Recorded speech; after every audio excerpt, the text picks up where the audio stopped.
Welcome to the sunset safari, and that elephant's being a little bit tricky, disappearing. And my name is Brent Leo Smith. I have a VM back from leave on camera with me. There's the Ellie, and we are out in Djuma Private Game Reserve. There's Sam and Dangerous Dave out on the other vehicle. Now, and Rebecca and Geraldine in final control. Now, VM and I will be attempting the near impossible on this sunset safari. So before I went on leave last time, VM and I did something we like to name border patrol. And we did that, and we covered the whole of the Djuma border and the Arathusa border. And we saw lion, leopard, elephant, and buffalo. So we're now going to try the extended border patrol. We've come from the gate, which is there, right top corner of the Sabi Sands. We're going to be turning around and going back behind us and doing first the northern and eastern boundaries of Djuma before heading towards Cheetah Plains, attempting the boundaries of Cheetah Plains before heading back and trying to do the outside of the Arathusa boundary. So hopefully this evening's border patrol will be as successful as the last.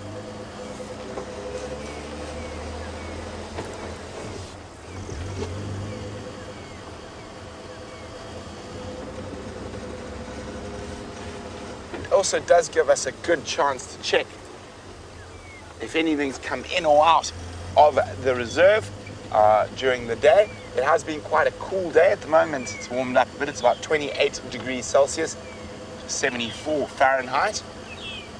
And hopefully we find a track. Of course, border patrol will be cancelled by any form of potentially wonderful sighting. So fingers crossed. So while we continue on our border patrol, let's go see what Sam's got.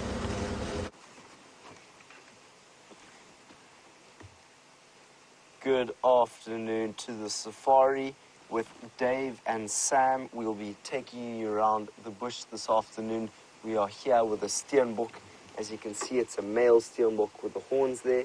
We've been sitting quite quietly here for 2 minutes, and it's slowly but surely come closer and closer to us. So very, very excited to start our drive with a Steenbok. And it's great to start with a Steenbok because we are able to listen to what might be around us at the moment. We've switched off the vehicle and just gently watched the Steenbok from a distance to maybe hear if there is any alarm calls in the distance from any predators, but more importantly, just to see the behavior of this little Steenbok, and is there a female around. So, as we know, with Steenboks, they are monogamous, but having a look at what we're seeing here before we go look for the other one, have a look at that background and that fantastic array of clouds in the distance behind the trees. So we are in for a bit of a pressure system that seems to be coming in. If you just slowly, gently take it that way, you'll see that the clouds are coming in quite rapidly over there. There they are. They're pulling in. So it's raining in most other parts of the country, and hopefully we'll be able to take you at least a couple hours into the drive before it decides to rain. But if it rains, it'll be very, very good for the bush because, you know, they need them. Those watering holes need some water. But we still are in sight of this Steenbok over here. So it's just behind the tree there. And we're going to follow it slowly but surely. And I'm quite glad that it's become comfortable with us being here. As we know, the Steenbok doesn't like to sit around and relax when the vehicles are here. And this one's just starting to browse and graze. Well, mainly browse, as you can see there. And there's another one. So that's the male with the horns. And we're going to slowly but surely drift forward to see maybe, is there a female around here? So let's go a little bit to the left here. Let's see if we can see anything.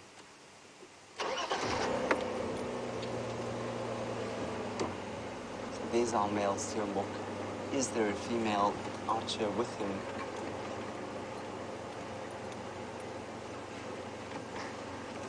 The dude. It's a cool name. The dude. What time is it in South Africa? The time is approximately 3 minutes, probably 3:03, because we started at 3 o'clock. So that is the time, the dude. 3:05. Thank you, Rebecca. Rebecca just let us know. So that is the time. Just looking here to see if there's a Steenbok, and we know what predator loves to eat a Steenbok. It is a leopard.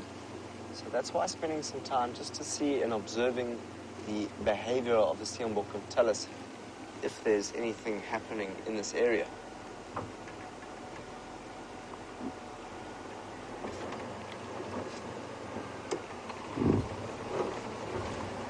James Richards got quite a list going there. James, I really do want to find a jackal. I know that I've said that I've wanted to find jackal. I don't even want to talk about jackal anymore. I'm not going to talk about it until I see them. But I have been going into the areas like Arathusa and the many places that we might find them. So we'll drive towards the airstrip a little bit later to see if we can catch up on, on a jackal. But we know that Brent is basically circling the perimeter, and Brent is fantastic on tracks. That's the way in which he likes to find his animals. He's going to be going around the whole perimeter. Let's go actually see what's happening at Treehouse Dam. This is where we were earlier, having a look at 2 buffaloes. And James and Aaron, if Aaron's also there, and any other viewer that wants to build the bird list, we'll see what we can do this afternoon. I know Dave's the cameraman, so whenever I'm on a vehicle with Dave, we just spot things. I don't know how it happens. Well, Dave's just got really good abilities to see into the distance there. So not only is he a great cameraman, but he's a great pair of binoculars behind me. Got a good camera. So we should see what we can find. But just to let everyone know, I looked up and researched the thing on the whiteback vulture last night, and it will be on my page on Facebook, the Rewild page. You can look up and see what information I found on the vulture last night. That there was 1 or 2 questions. And even that thing that we spoke about this morning about monocular and binocular vision, I've posted something there just to give you a diagram that helps you understand what monocular and binocular vision is. So thank you for all your feedback that I get online from you. It really makes a difference to both the learning of us out here. You know, it's fascinating. It really is fascinating. So when we were here earlier, there was quite a few tracks of elephants. There is tracks of elephants going down to the watering hole. So we might just be in for some elephants. So there don't seem to be that many. Came here the other day and there were so many tracks of elephants pretty much everywhere. Huge breeding herds, and I don't know how Brent saw 2 breeding herds of buffalo this morning. I didn't see, we just saw those 2 buffalo, huh? And I bet you they're probably still in that watering hole. They didn't look very comfortable with each other down by the watering hole. The other one was telling the other, please get off my land. So we're nearly there. Hold on tight, we're gonna come round. Maybe there'll be a ground nesting bird, a water bird that we might be able to locate and see and get those bird lists going. It is going to be tougher filling in the bird lists as we go into the winter season with all the migrants leaving, but that just makes it that much better. There's a lot of dung in the road here. Always got to be careful of riding over dung because there might be some beautiful looking dung beetles in there.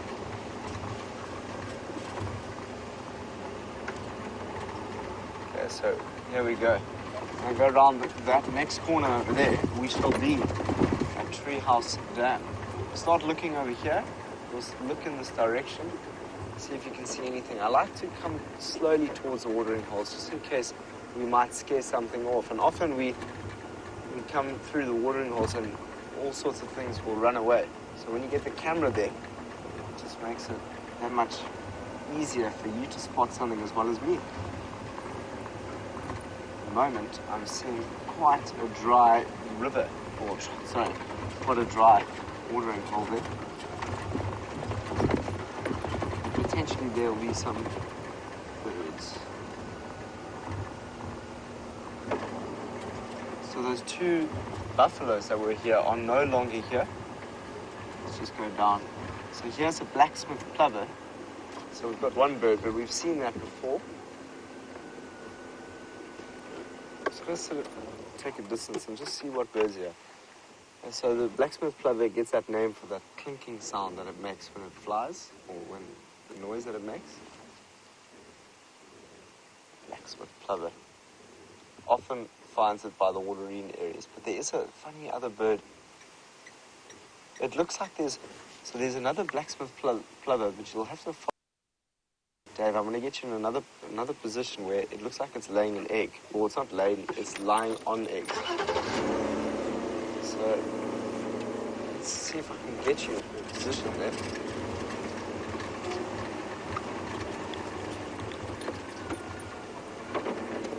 So if you look at this blacksmith plover here, yeah, and then just directly behind it, you'll see another one lying in the ground, just to the right of it now. So there you go. If you have a look, you'll just see now it's in the center of the screen. There it is. So that seems to be a blacksmith plover that is in the ground there. It could be lying on eggs. Quite interesting. I've never seen a plover so low to the ground there. Interesting. Could very well be. So that's also, you have to be careful going off-road because there's a lot of birds that will be ground nesting and they'll lay their eggs on the ground. Sometimes there's the possibility of riding over some eggs, so you've always got to be careful. Let's just see what else might be down by the watering hole in terms of birds. Go to the river that, please Dave, go down to the left of the water hole there. There's a bird walking through there.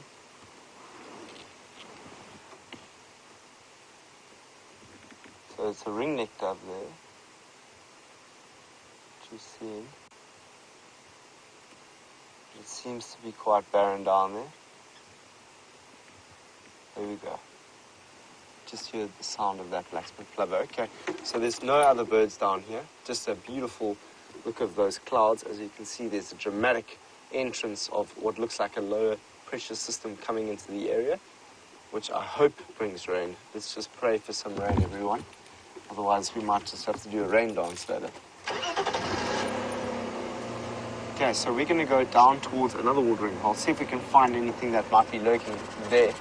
In the meantime, let's go and see how Brent's doing out in the bush.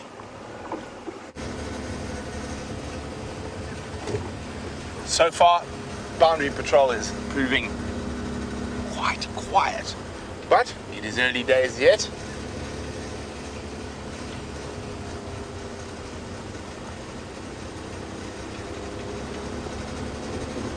Keeping a sharp lookout for any tracks. So the Nkuhuma's crossed into Torchwood this morning, but only a single Birmingham and a single lioness, which they think of from the Nkuhuma pride, were found. So who knows where the other 4 ladies might be.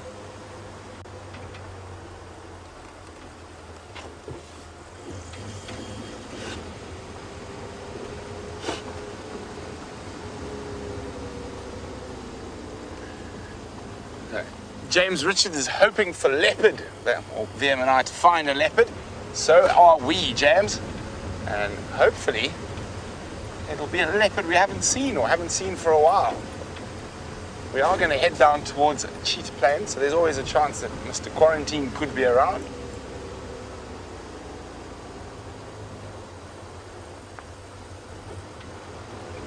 Now, when it comes to the lion front, there was a big breeding herd of buffalo on Cheetah Cut Line. And I'm hoping that might have pulled the lions back. And we will see.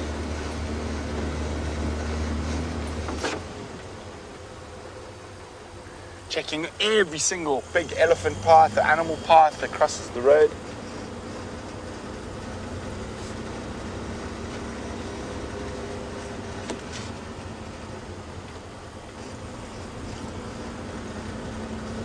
One of those strange days with weather. It's been cold, then warm, then cold. I think it's going to get quite nippy this evening.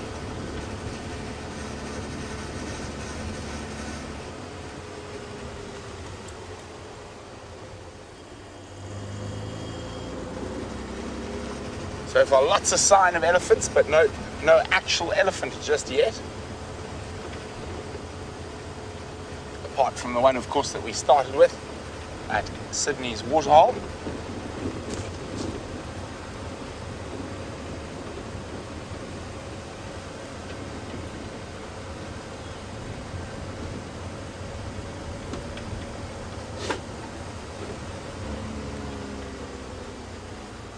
Now, I quite often find tracks of a male leopard in this area that are normally from that unrelaxed male called Djuma. So he does move around quite a bit during the day, so it's always worth slowing down a little bit through this section. Wow, that is not a healthy looking impala. Oh, and there's an elephant behind it. Ooh. That is a very sickly looking baby from this year.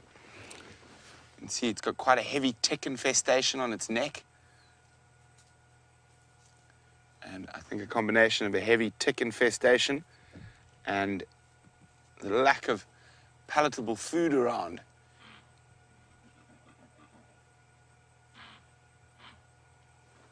You can hear the other impala not too far away. And that is a seriously sickly looking little ewe.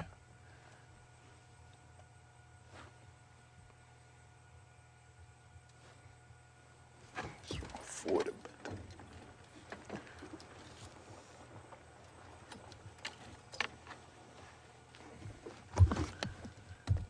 And you can just make out behind it in the thickets. There's a big grey bottom. You can just see the movement there. There we go, there's a tusk popping through.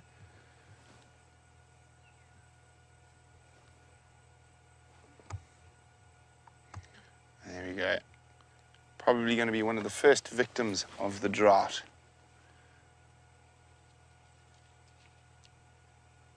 And you can see all those ticks under the skin on its neck.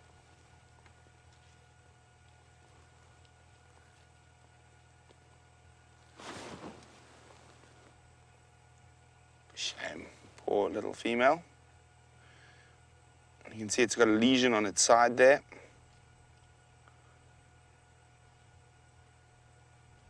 Also probably from the ticks.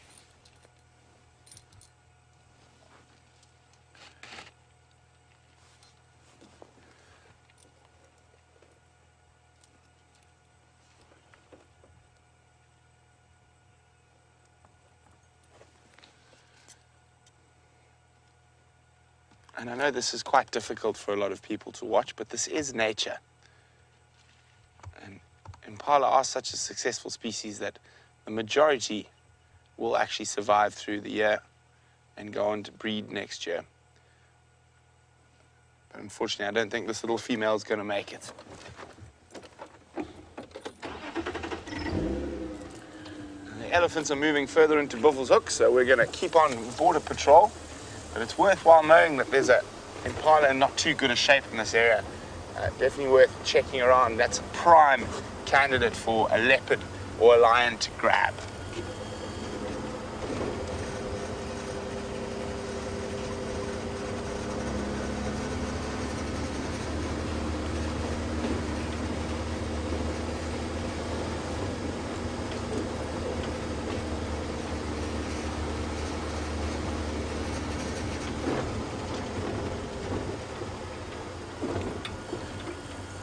Christina's wondering why that impala's back would be so arched. It's not so much that the back is arched, Christina, that the fact is that it's just very, very skinny, giving that impression. There we go, there's a big herd of ellies around here. It's coming up on the right here, Ben. Hello, madam.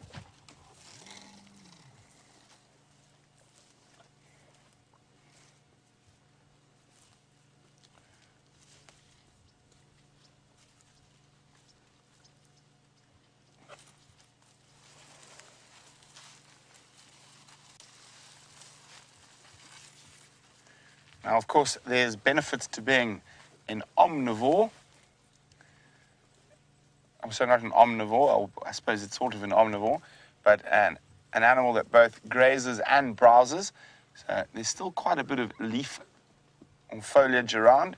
So a lot of the animals that are able to consume both are taking advantage of that in this very dry period.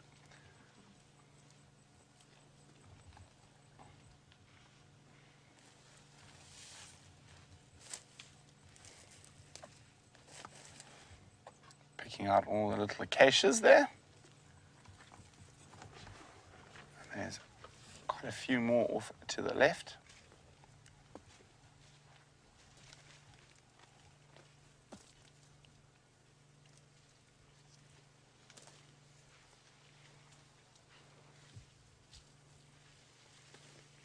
Just hear them moving through the bush all around us. Quite a big herd. Let's try and sneak forward a little bit. Always important to let the car run for a few seconds, especially when the elephants are quite close to the road like this. And vehicle into low range, keep the revs nice and low.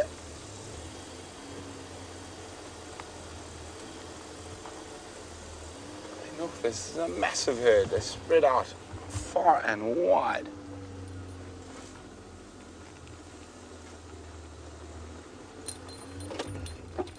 But we have a roadblock at the moment.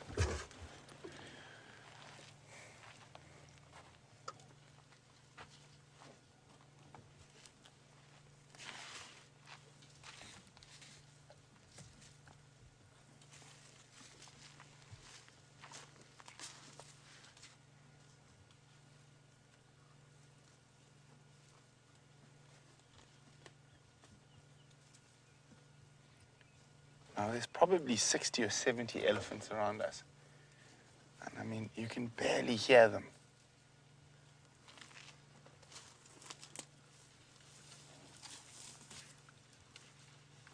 Just the odd break of a branch.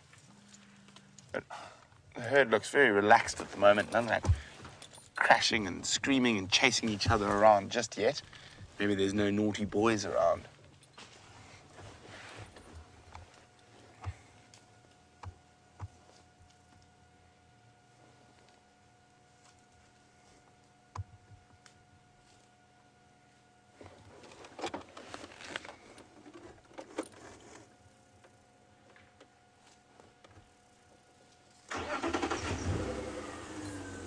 Sneak a bit further to get a better view.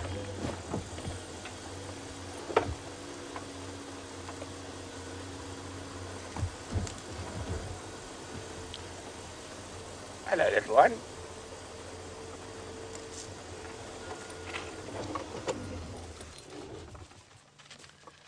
Oh yes, very scary.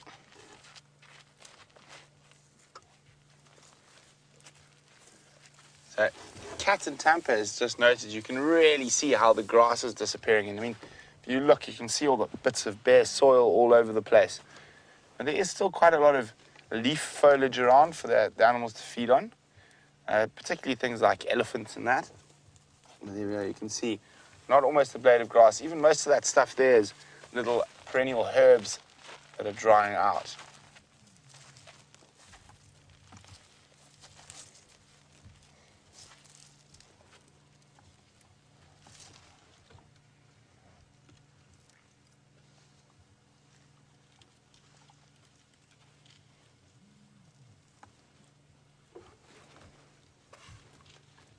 You can see that red thorn on Acacia gerardi there that has been kept very small by the elephants. Oh, look, looks like a bit of a game going on beyond there, Liam, with that little one over there and the crickets.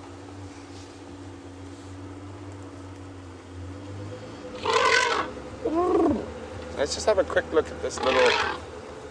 Yes, we're very scary. There's two at the back are having a great game. There we go. Pushing each other around.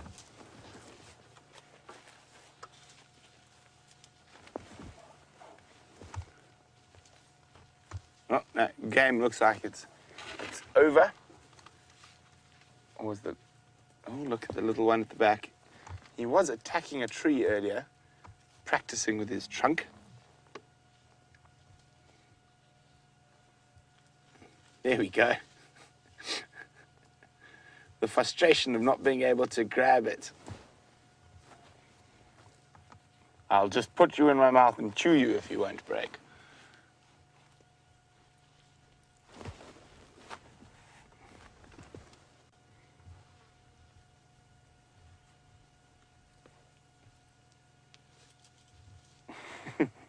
It is always so cute when they're trying to learn how to use their trunks properly.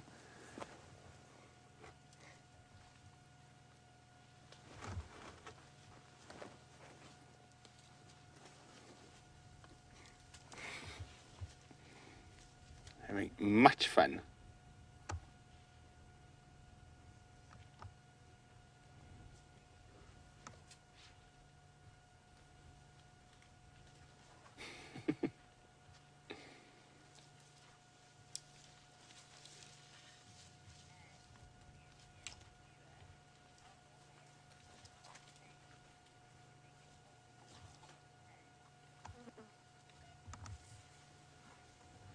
Look at that.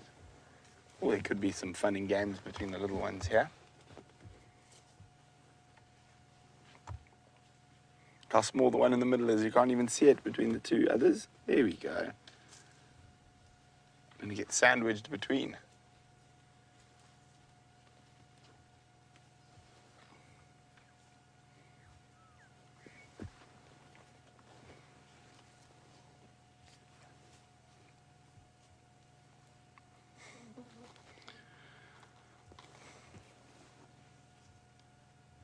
Very sweet.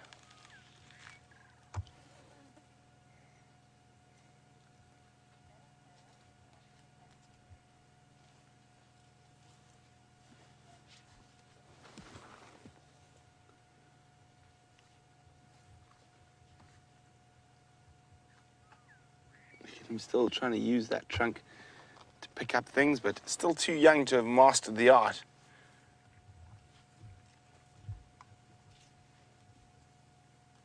Having all their ears flapping away, cooling them down.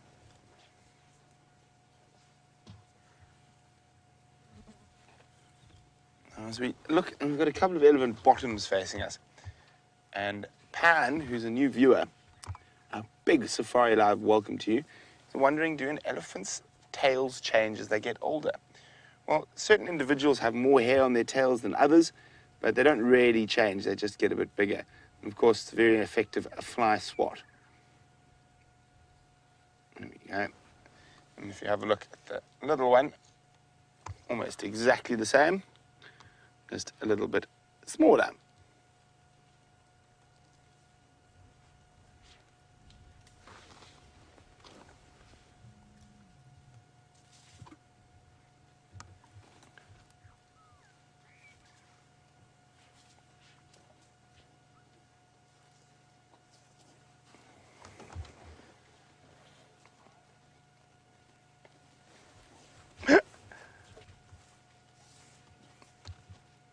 Oh, now we're getting inspected. No, we're not that interesting. Oh, maybe we are. Giving us a good sniff.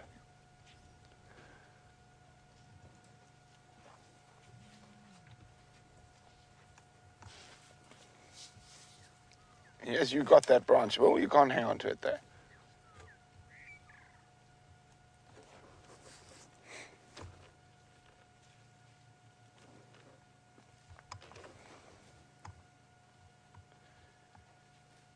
So Jamal's wondering, what is the time frame for a lot of these trees and grass to grow back? And will elephants sort of do loops through areas? They will, but a lot of these, the grass is definitely not going to grow back till end of the year, in the wet season. And the same will be said for quite a lot of the different tree species. But the trees do have defenses against animals like elephants as they feed on them. What they do is they release tannins, which make the leaves quite bitter, and that causes the elephants to move through an area, but they will come back when the tannins aren't so bitter. Still very curious about us.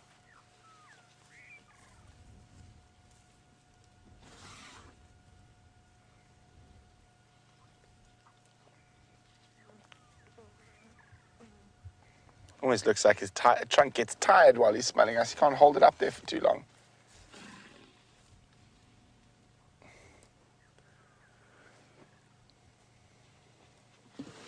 Oh, here comes the charge. Now what? We didn't run away. Yes, but you are very scary, mister.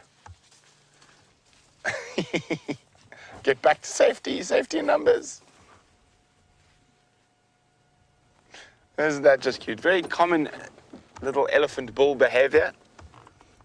Just reminding us that he's really big and strong and we should be petrified if he charges us.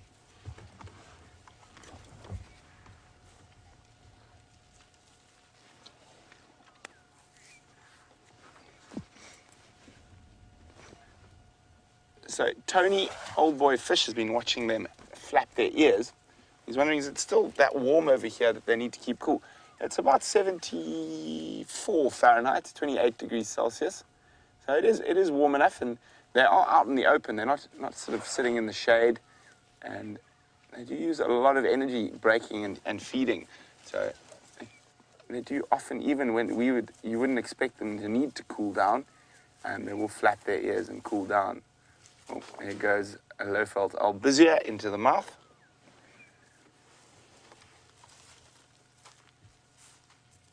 Hello, madam. Coming back. We're going backwards and forwards across the road today. Yes. She's a big girl. So it is wonderful being able to spend time with these animals. You can see how relaxed they are in our presence. I mean, she's no more than a few meters from the front of the vehicle and completely ignoring us. We're being attacked from behind.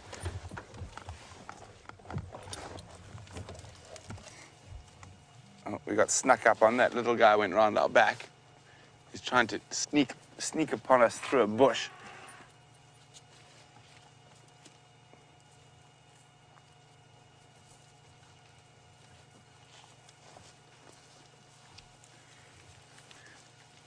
So Anne is wondering, how far can an elephant smell?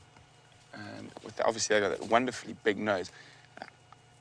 I would guess that for a couple of kilometers, Anne. And they also got hearing. They can hear the low communication rumbles between elephants for up to sort of 20 kilometers. So they do have an incredible sense of smell and hearing.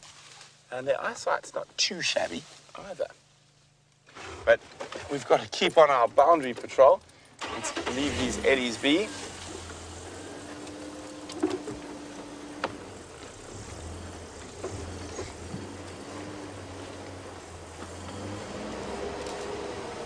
So, Sid. Yes, you're very scary. Oh, she disturbed a blue pansy, Vim. So, let's go there on the ground. A little bit, come out a bit. Oh, it's taken off. So when she blew, it's disappeared. Oh, there it is. There you go. What a shame. Poor little butterfly called the blue pansy. She actually blew the dust onto the ground and that disturbed the butterfly. But Sid is wondering why they travel in such big groups. Well, Sid, they don't always travel in these massive groups like this. That tends to be normally more during the dry season. But they do normally live in extended family groups. So you'll find that most of the female elephants amongst you are all cousins or aunts and nieces and things like that. And it's multiple reasons, and a very social animal, so they feel safe in big numbers. Particularly with the dry season coming on, they do tend to be a little bit more stressed because of lack of food and water and bigger distances they have to travel between the two. But normally I think it's just for comfort. They like being around other elephants, same as people like being around other people.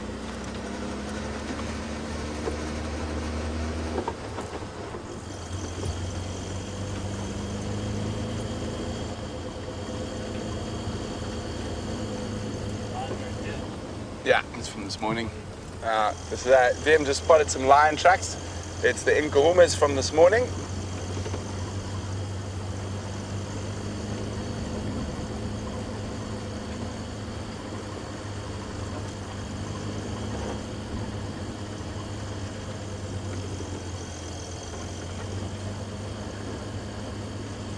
So Senior Gold's wondering if all those little calves we saw there will all belong to that one cow.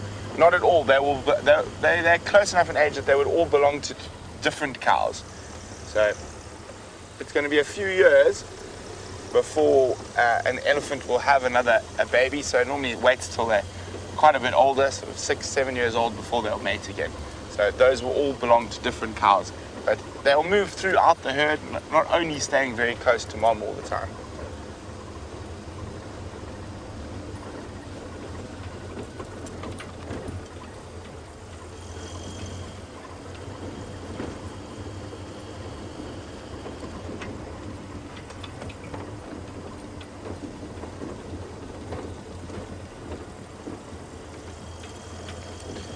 So we've done the northern boundary, we've seen elephants and a sickly impala.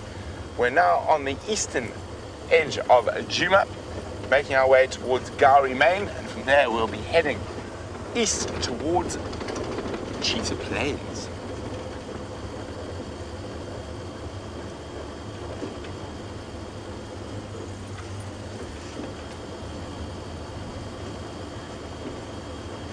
While we continue our search of the extremities of our traverse zone, let's go see Sam, who's in the west.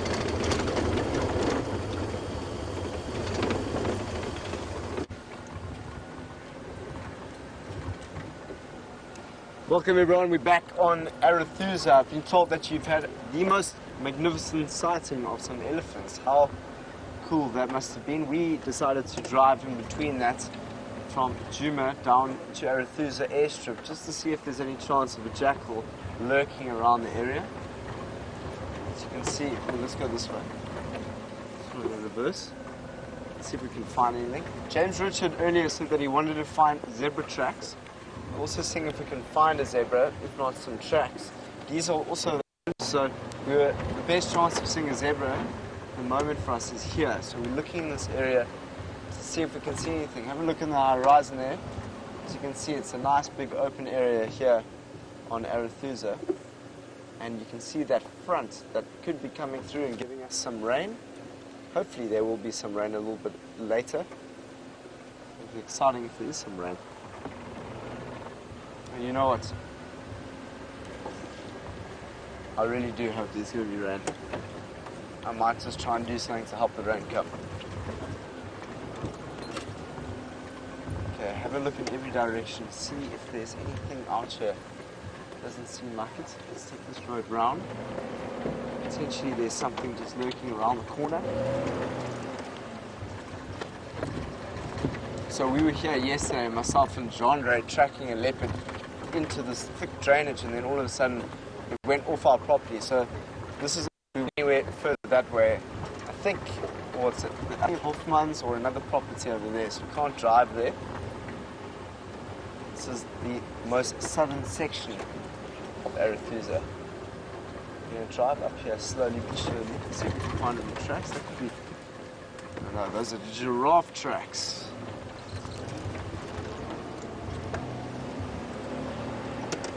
In the tree over here, you can see there's a red-billed buffalo weaver nests.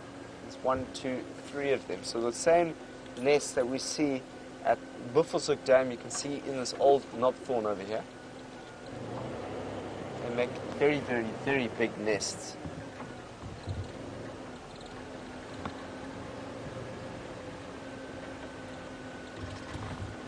Adrian was saying that we were talking about ground nesting birds. Adrian would like to know what some other birds are there that ground nest. So you've got the spurfowls, the franklins, you've got some of the plovers.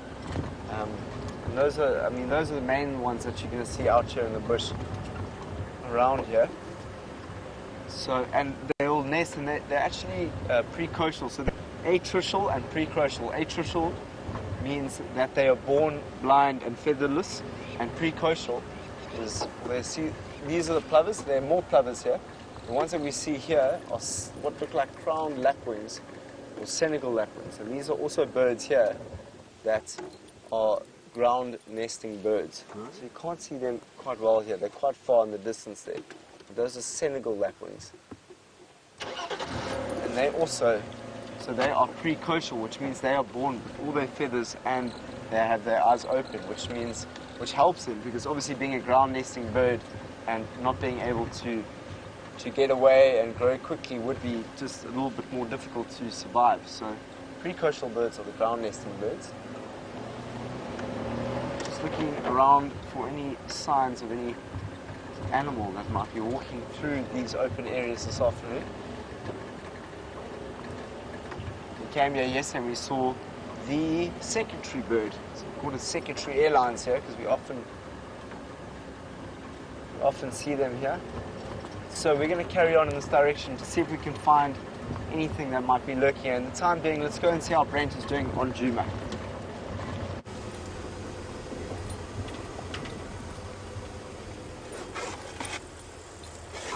There's been a lot of elephant activity here as well. I don't think it's the same group. We just see tracks everywhere. But we're still on the eastern edge of our traverse zone. And unfortunately, no tracks of kitty cats just yet.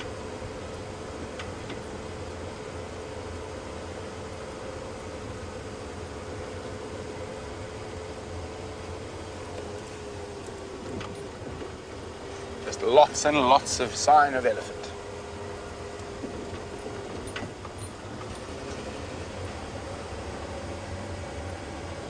What's that up ahead there, Liam? Is it a stick? I think it's a stick. You're right. No. Unfortunately, I think it was a lion-like stick. We'll see when we get a bit closer.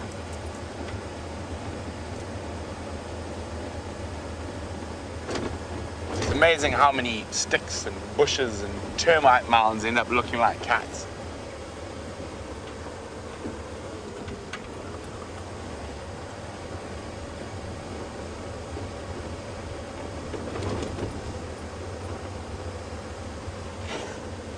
So we were chatting about Djuma, which is a male leopard that's generally more to the north of us. And Debbie in Vancouver said she's heard him mentioned a few times, him and Tingana sparring. Possibly, I've been away for a while. VM said Tingana was chasing him. He's a bit younger than Tingana, so I think Tingana's still got the upper hand for now. But it is possible that he might try push Tingana out of Djuma at a later stage. You never know, and that's the fascinating thing about being in an open system. And the animals can move in and out from areas like Kruger and Manuletti, where they have very little contact with people or vehicles. So you do get new animals coming in.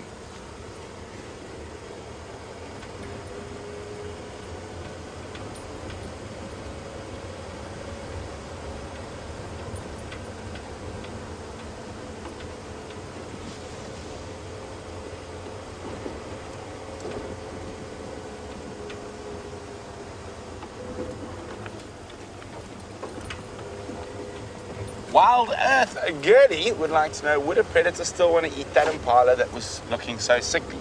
Most definitely. It's a nice, easy one to catch. So it's not as fleet-foot as a fit and healthy impala. So a predator would actually go for that before a fit and healthy impala. That's why survival of the fittest. Well, Sid's wondering how old that sickly impala is. I'd probably say, what are we now? So I'd say at earliest it was born December, January, February, March, April, May. So 5 months old. It was one of this year's babies.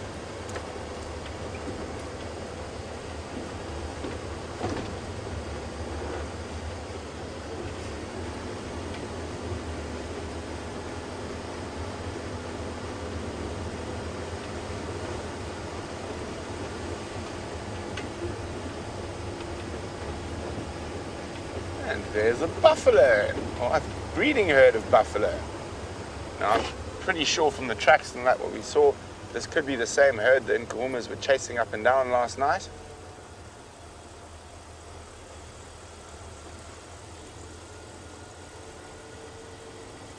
Now, so far, Boundary Patrol working out quite well.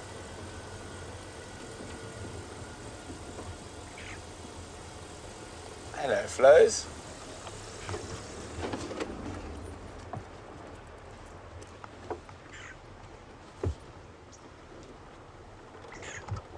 Looks like quite a nice, reasonable sized herd. Around 100 or so.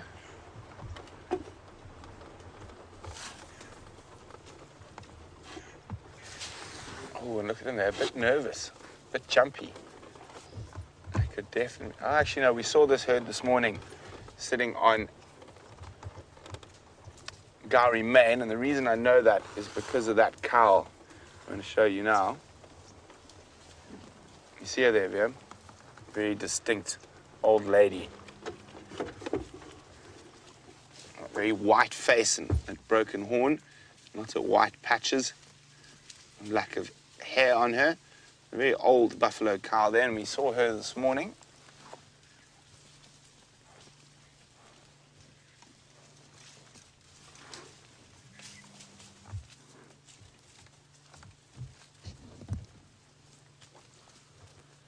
A nice big dominant bull to the right, giving us the evil eye.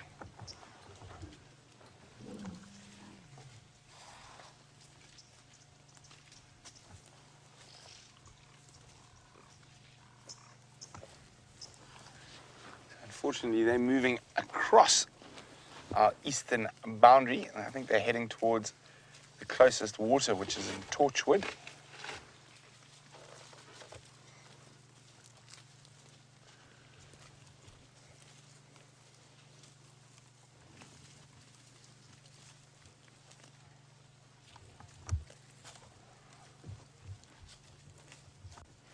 So Deb is wondering, how big is the reserve we're in?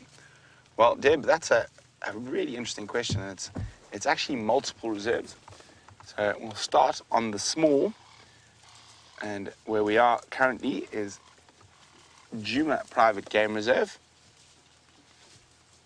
and it is part of the Sabi Sands Game Reserve, which is about 60,000 hectares, 120,000 acres, give or take. But we are part of the Greater Kruger National Park, so a massive unfenced area, including a lot of the private reserves here on the western side. And then from there, we are part of the Greater Limpopo Transfrontier Park. Quite a mouthful, but it is around 10 million acres of unfenced African wilderness that the animals can roam in. So of course, there are human boundaries so for example, we are allowed to drive on this side, but not on that side. But the animals, as you can see, are allowed to go where they please.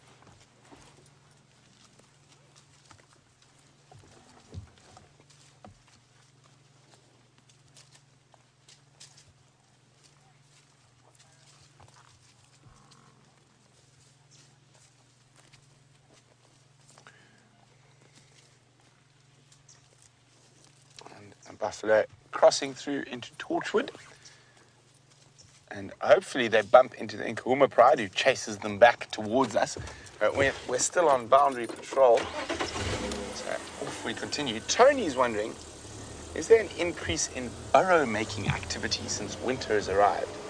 So Tony, our winters are very, very mild in comparison to the northern hemisphere, so we don't have that many animals that hibernate completely. So not too much, no more than sort of normal burrow making activity, apart from the insects, but most of their burrowing is already done. So the insects have burrowed and sort of gone into pupa stages and whatnot for the winter, waiting for the next set of rains, and then they'll emerge. But in terms of the mammals and that, I'd say it's pretty much the same as normal.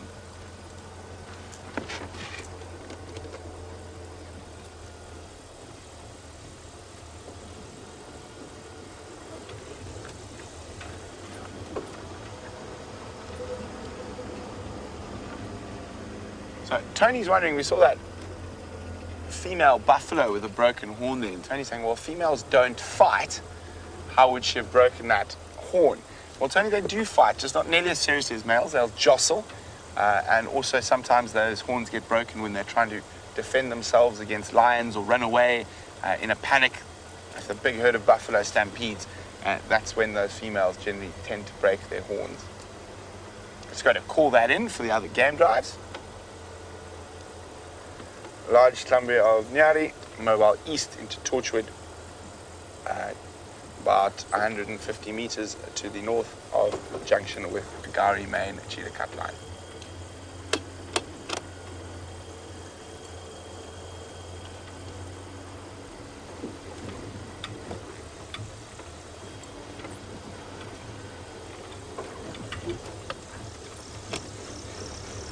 Sorry, go again, F.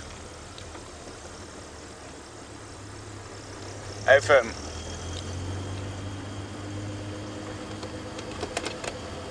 So Sid's wondering, do the big herds of buffalo travel in those large groups for the same reasons as the elephants do?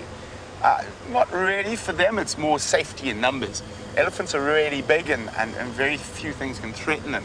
Whereas buffalo, they're one of the favorite foods of lions. So if you're in a big herd, the odds are you're less likely to get eaten. Also, more eyes, more ears, more noses to spot, to smell, and to hear potential threats. Okay, so we've done the northern boundary and the eastern boundary of Djuma. We're now heading east towards Cheetah Plains, down Gari Main.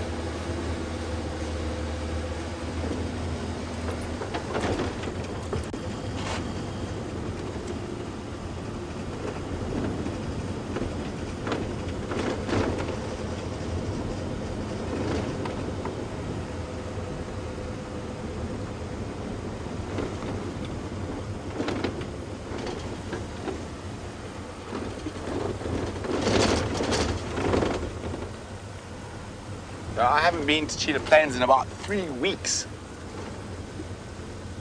So it'll be interesting to see how much it's dried, how much it's changed since I was last there.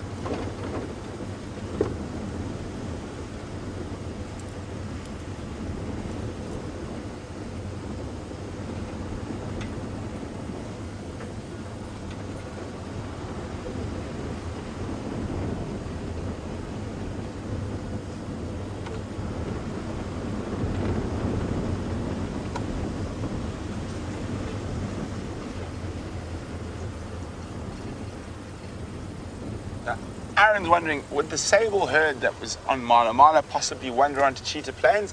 You never know, Aaron. It is a possibility. Guys, I do apologize. I do have to go through a little dip here, so we might lose signal, but we'll go through it as quickly as possible.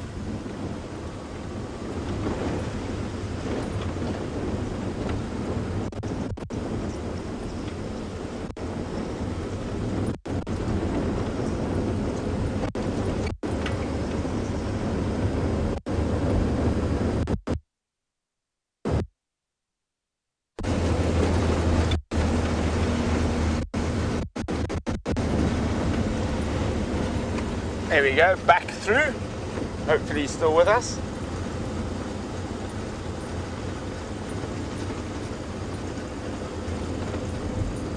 Oh, some more elephants. Eddies everywhere. That's an elephant bull. Oh, and a bird for him.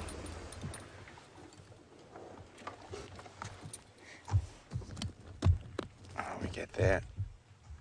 I think I know what bird it is from at this distance already. Yes, there he is. A bateleur. And it sounds like another big herd of elephants around here.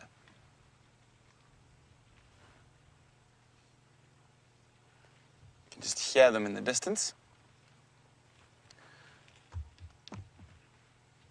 Oh, there we go, there's the bateleur.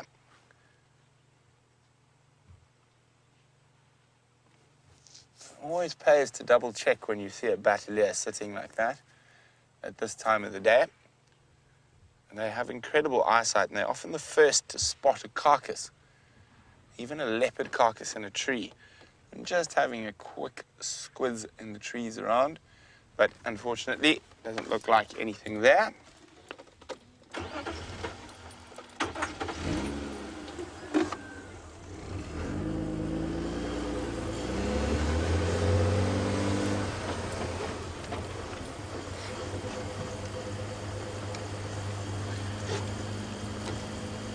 Fiona, oh, more elephants in front of us. Ellie's everywhere. Fiona, who's in the UK, would like to know, do we get sociable weavers at Djuma? We do not, Fiona. We do have weavers that are sociable nesters, but not the sociable weaver. The sociable weaver occurs in the dry, arid west and northern areas of South Africa, and far more dry than we are here. So our sociable weavers we get Villatine weaver, lesser mast weaver, and the most common in this area, the red-billed buffalo weaver.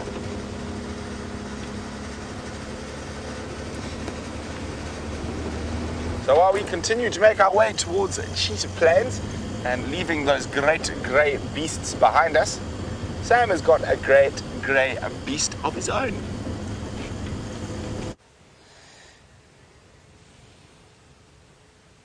Brent is off to cheetah plains, and myself and Dave are here by the watering hole at Arathusa.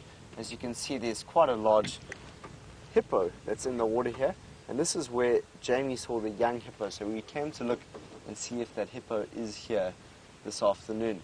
But just as I was sitting here looking at that hippo, I noticed a bird that I haven't had on my bird list yet. So if we look into the foliage here, we can have a look at an African jacana. So that's a new bird for my bird list. I'm not sure if that is one for many other people, but it loves to be in these areas. When I was training as a game ranger, I used to spend a lot of time with the African jacanas, and ooh, the hippo just looks like it's submerging. Let's go and have a look at what that hippo is doing. So it's literally put its whole head under the water. It's quite fascinating to see that. Holding his breath. What is he up to?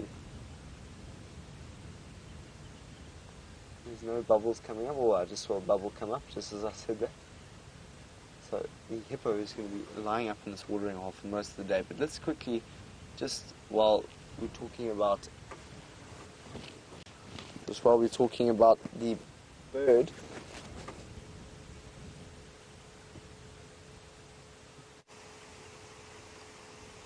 the bird is just the left there. Let's go back to the African jacana, and I'm just going to show you the bird in the bird book as well. It's a beautiful bird. Have a look at the wonderful colors that are on this bird. You've got a really nice color, chestnut brown around the back, some black and some white. And what's really, really interesting about this bird is that it's polyandrous. So you get birds that are polygamous, and then you get polyandry, which means that it's one male, one female, many males. That's correct. So the females, so the man, this was probably a male who will rear the chicks in this watering hole here, and the females will fly between the different watering holes and mate with the different males. And it's actually one of the few species that actually will rear the chicks, that will grow the chicks up over time. So that's just a fascinating little fact about an African jacana. But it seems that the hippo decided to get back out of the water. It's now opened its eyes a little bit. So we've been with 2 hippos today, and they're probably most likely the dominant bull hippos out in these areas. They would have fought, he probably would have fought quite hard to have this space, because it is probably the biggest watering hole in the region between Arathusa, cheetah plains, and Djuma. So you can see there's quite a lot of size on this hippo. But there's just been a report of a leopard seen at Seif's Pan, which is at the western border of Arathusa. So myself and Dave are getting to know the property a little bit better, and we decided let's maybe go and have a look at what might be over there. That was an interesting little turnover there by the hippo. Not moving to there, so he'll probably be relaxing in this watering hole until much later this afternoon, even up until this evening, and then we'll come out and start grazing on some of the foliage around this area. But I'm not sure if the African jacana is a new bird for your list. It's certainly a new bird for my list. Let's see, that's one for the afternoon. Let's maybe see if we can get 5. How does that sound, Aaron and James and all the others that are trying to build in?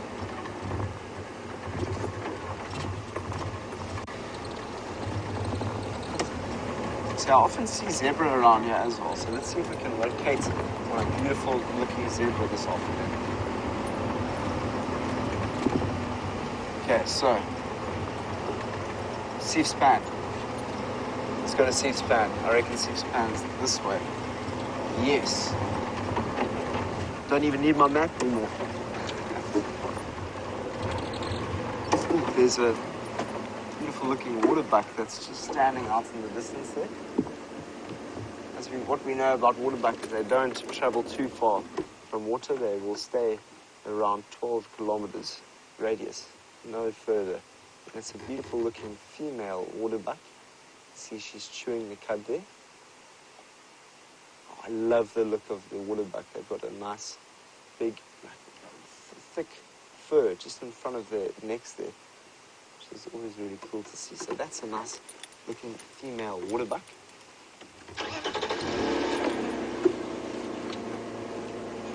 Ooh. There we go. So from a hippo to a jacana to a waterbuck, what could be next? Slowly move through this thicket. It's really interesting going into a new property and just trying to work out where and what is there.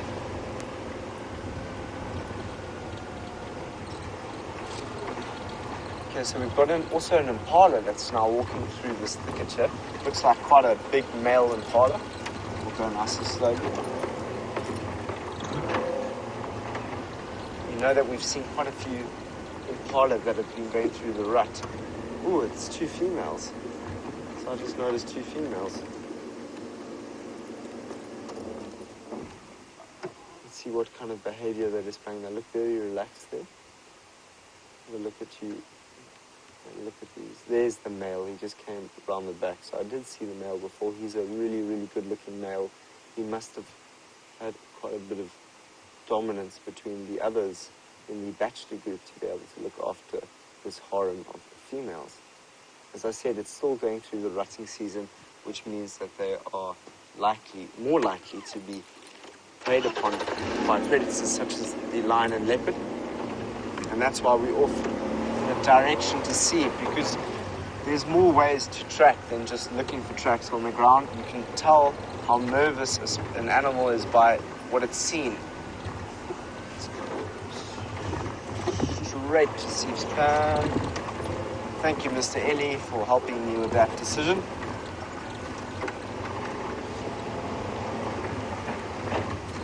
The behavior of animals can tell you so much about what's actually going on in that region. So what we've noticed there is that there's quite a few grazing buck that are walking around this area that look quite relaxed.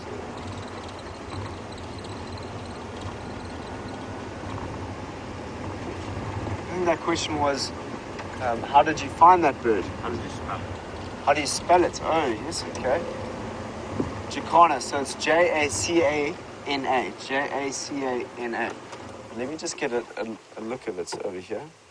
It really is a beautiful bird, the Jacana. I truly love this book. I've taken it everywhere, so it's a little bit old. And so there it is, the African Jacana in the middle there. Have a look at that prominent blue.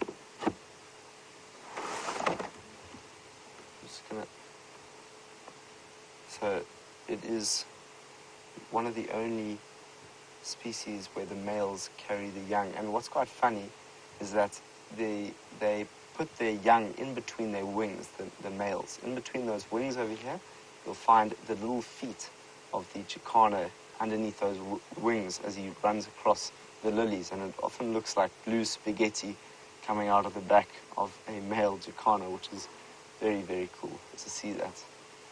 So that is the male Jacana.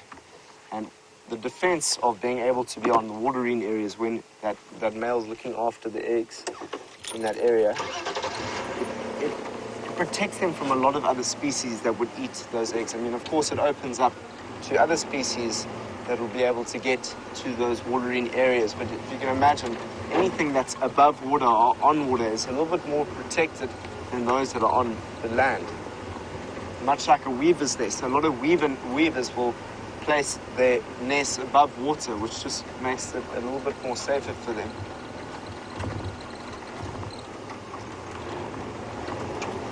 So that was the African Jacana. That must be close to number 50, where I've been able to describe and talk a little bit more about my birds. What is that for you then, Dave? 42. Dave's on 42, he's doing well.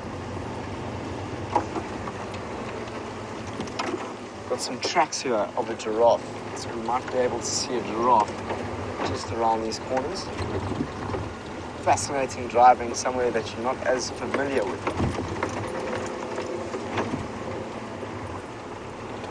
Vegetation is just slightly different.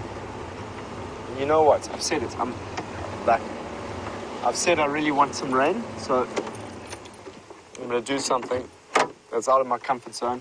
Everyone said that you know, doing something that does a little bit, maybe it will bring some rain to us out here in the bush. We don't know. Last time I was with Dave and I was with James, and I said, please can the rain, well, James said it, please can the rain come? And he said, Dave and Sam, will you come out and jump and have a little dance? And I got up and did a handstand, and it then rained that evening, and I can just see the thick clouds coming out over here. So I'm just going to do a quick handstand to see if maybe that'll help the rain come out tonight. So I'll do a little dance.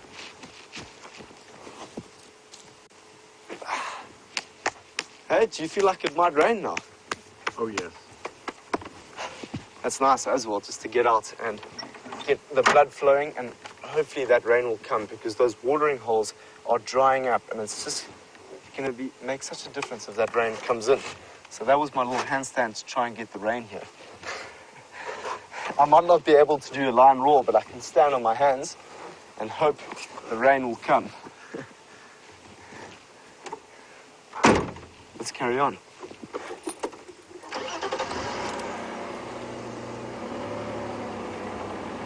Hopefully this evening we'll have some rain pouring down.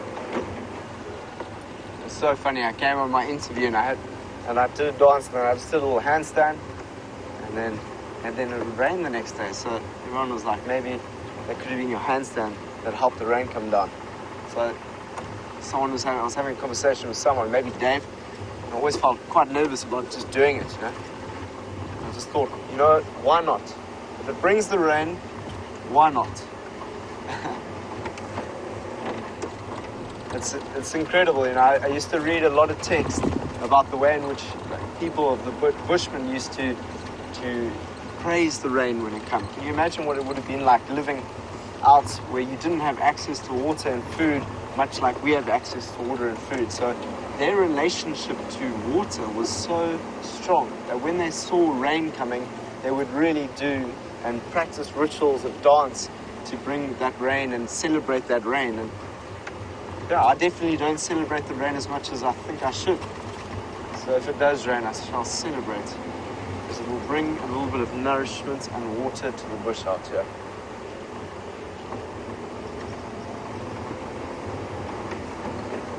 And do you know what it'll also do for our game viewing?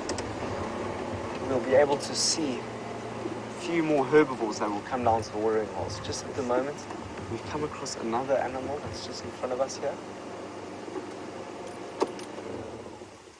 It's a wildebeest.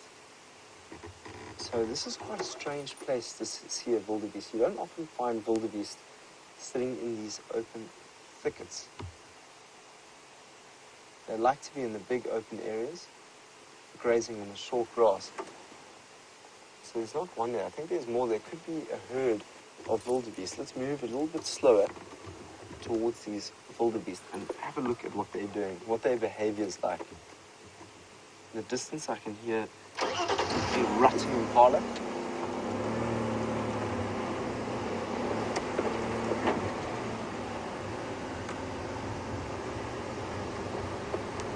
You can really feel the temperature, like the pressure change in the air. I really do feel like it will rain a bit later. I really hope it does. So there's one here. There's two there.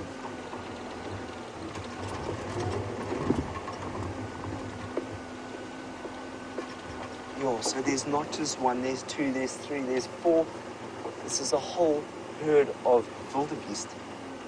So let's go a little bit slower and have a look at them.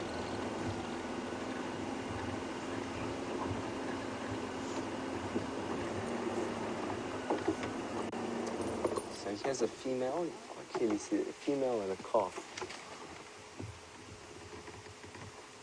Tell the female by that brown fur in between the horns there. And And there's a young one right here, and you can also see that its horns are quite small. Beautiful looking animals, the wildebeest. I love the coloration of white, black, and almost like a silvery look.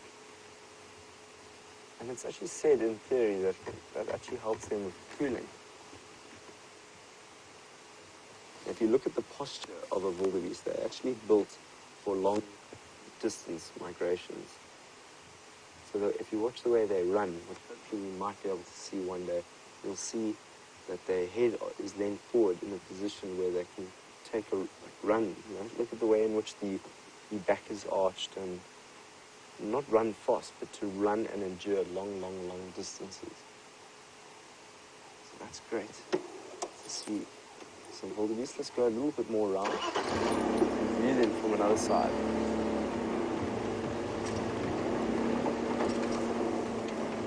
So it's really quite a large group.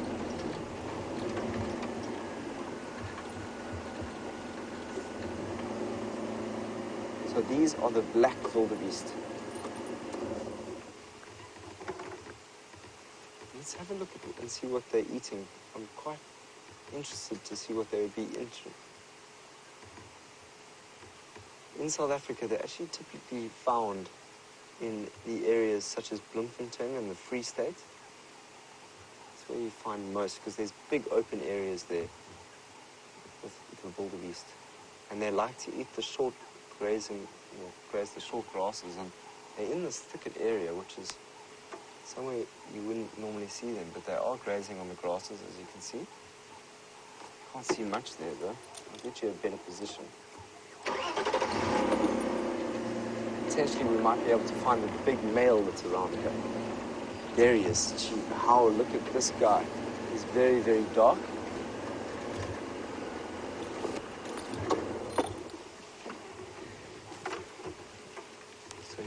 This one on the right would look like the dominant male here, and he's really, really, really beautiful. You can see those dark tail there. So he would have been courting these females into his area, and generally the male impala will be looking for the biggest or ownership of land that is closest to food and water. And so he looks like quite a strongly built wildebeest. Has been protecting his land quite well, and that's why he's got such a good looking group of females and youngsters with him. You can quite clearly see the coloration difference there. Truly, truly beautiful animals.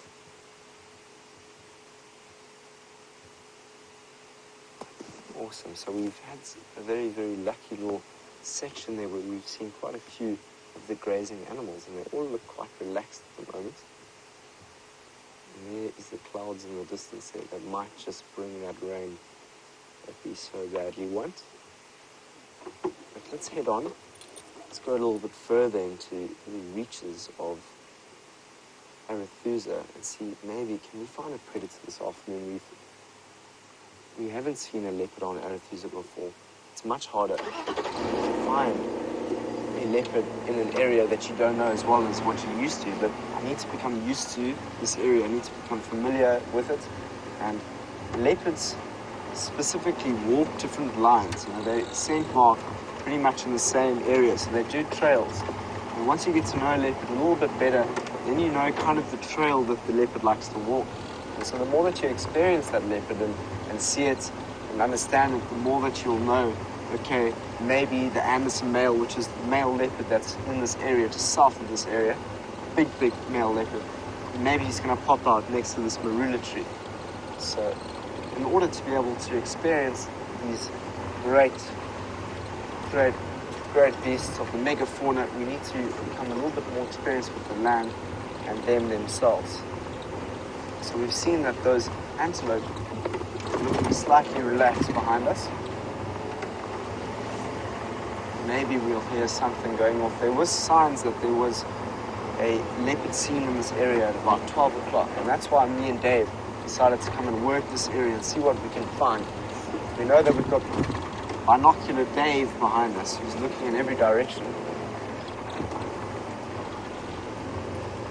I don't know if it's dangerous Dave or binocular Dave, but Yeah. he's, I think he's both. Eh? I like the second one.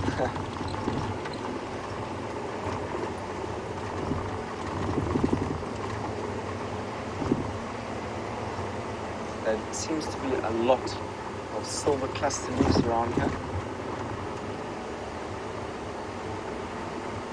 I'm also looking for any birds.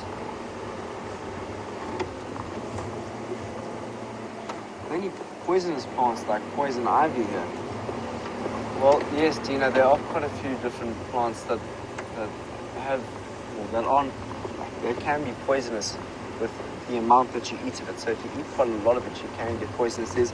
I forgot the name of it at the moment, and that's something I'm glad you reminded me of it, because I'd like to. I was thinking about it the other day. There's this one tree that has a seed pod, and I remember the seed pod being red and black, and it's really, really bad, and it will kill you if you try and eat it and digest it. So I'll look it up and try and let you know what it is.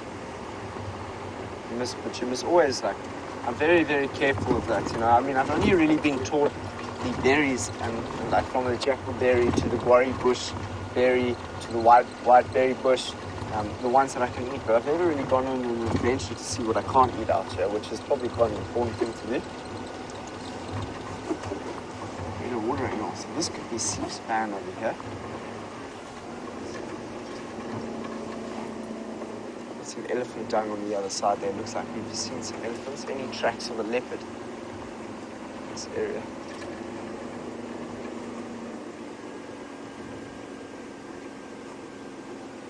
So this is where apparently a leopard was seen at about 12 o'clock. There's vehicle tracks that are heading off here. So maybe someone's had a look and found the leopard already.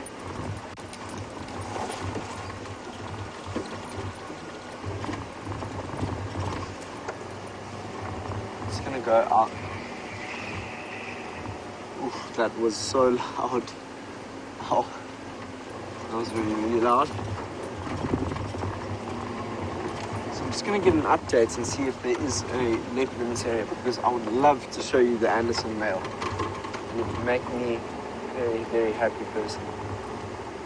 Let's go through to Brent while I go and see if I can locate on anything that might be down in this area. I'll see you now.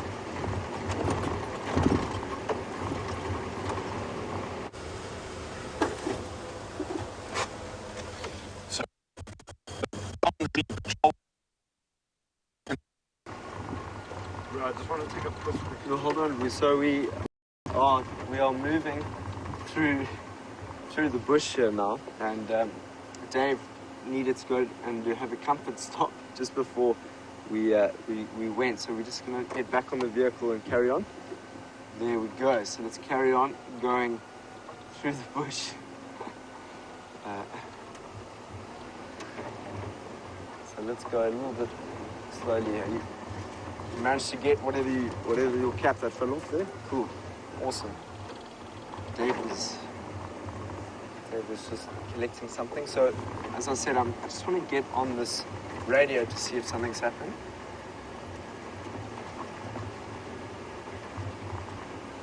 Stations, I've been down on Arathusa for the last...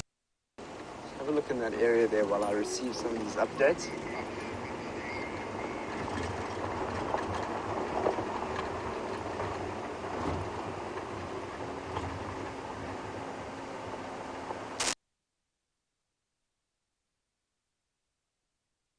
Lions that were found at the other property, so we've got nothing found at Arathusa. So it's on us to see what we can find down by the windmills. As you can see, have a look in the distance there. It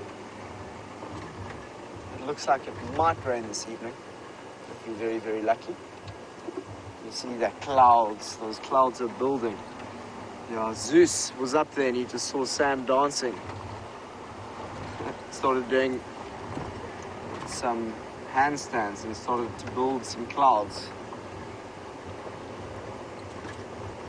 Now, I truly, truly love going through folk tales and learning about the way in which some people were connected to their landscapes many, many years ago. I think it's fascinating, the relationship and the bond that people have had to their landscapes.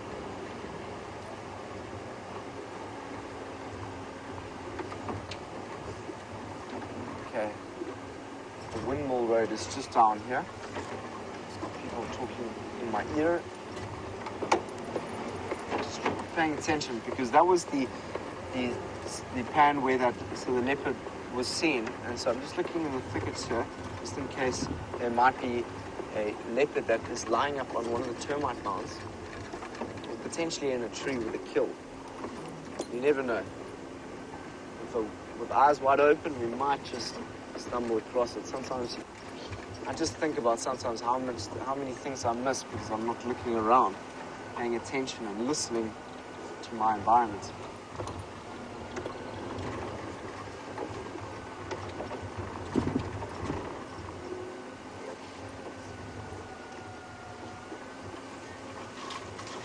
There we go. Laura would like to know how excited I was when I found out I got the job. Laura, it was a great moment for me. It really, really was, because I mean, I'd never done presenting before. Like, this is, never ever been a presenter. My stepmom's been a presenter for most of her life.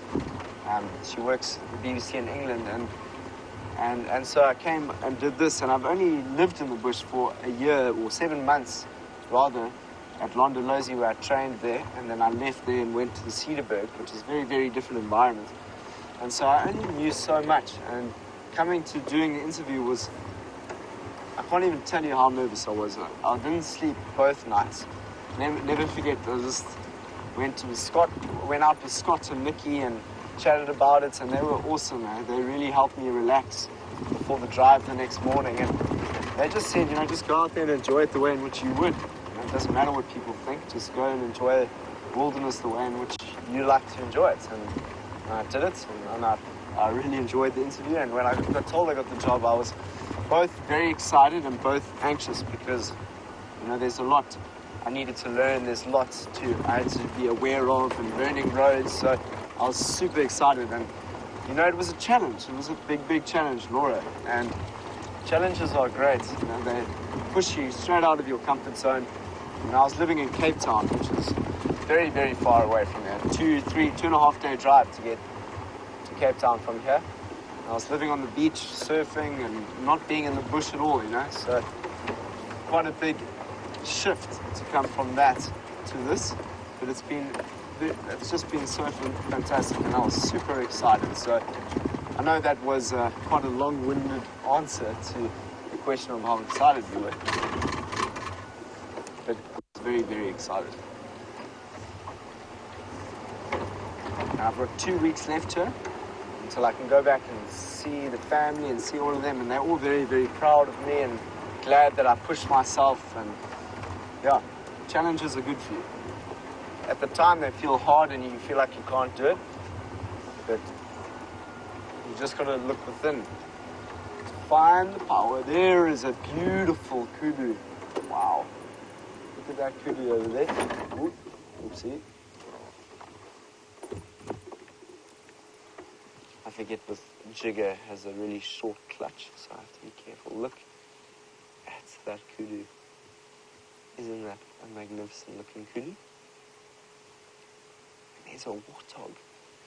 There's a warthog and there's a kudu. So if we just watch it, let's just view this huge kudu before we go to the warthog. It seems to me he might be looking at something. Yes, he is looking at something. Unless he tripped. He either tripped there or he's looking at something. Okay, we're going to go there now. Let's go there.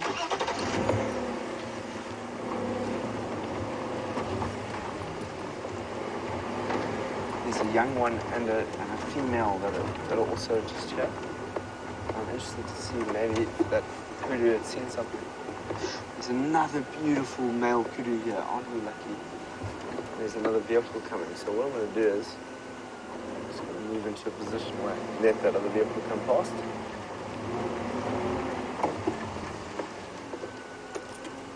Sorry about that, Dave. You've got quite an angle there. I'm just waiting for the vehicles to come past us. There we go. That's a nice family group of kudu there. Here go the warthogs. Behind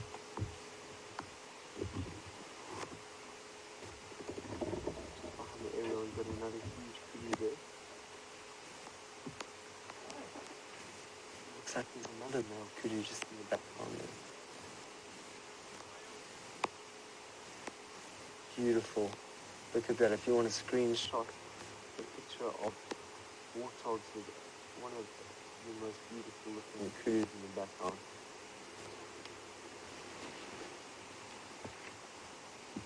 There goes the kudu. Sorry, there goes the warthog rather. Kudu's just there, comes the kudu. It's awesome when you see two animals together. There are two of the most magnificent looking kudus here. Have a look at this one. These horns are just majestic.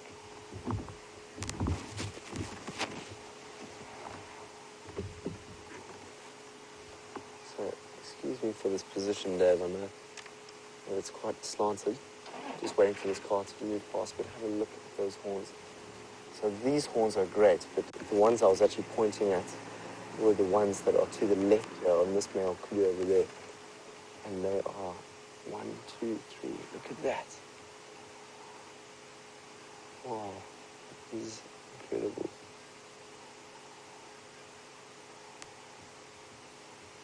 So there he goes, off into the thicket. Magnificent looking bull.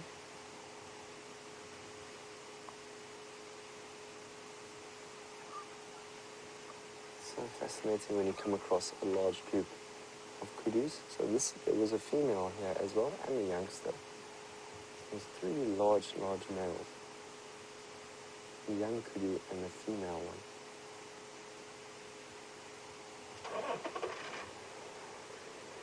Beautiful as it goes off into the thicket there. That's where they feel safest. Just going to let them through. We've got some other vehicles. How's it going? How are you feeling? I'm okay. Yeah. Bear in mind I was late. Yeah. Awesome. Hey guys. We're Salayexe. Where? Who? Salayexe. Where is it? Just down here? Do you know where Seaspan is? Yeah. So I was coming towards. I thought Seaspan was actually the plan behind us. So is it? So is it? So just want to check here. Okay, yeah, okay. Okay. So that's our waterhole. Okay, guys, I'm just getting a visual on where these leopard might be. Okay, so where are you now, buddy? You are sitting pretty much Yeah. in your second one more. Yeah. So come down first one more road. Yeah. Okay, and then you're gonna see Safari Lodge there, and then take a right. Or just after you go past second one more, you can take a right there. Yeah. And then that road will pick you up. Either way, you're gonna. Okay, perfect. Thank you so much. Enjoy the rest of your afternoon. Cheers, sir.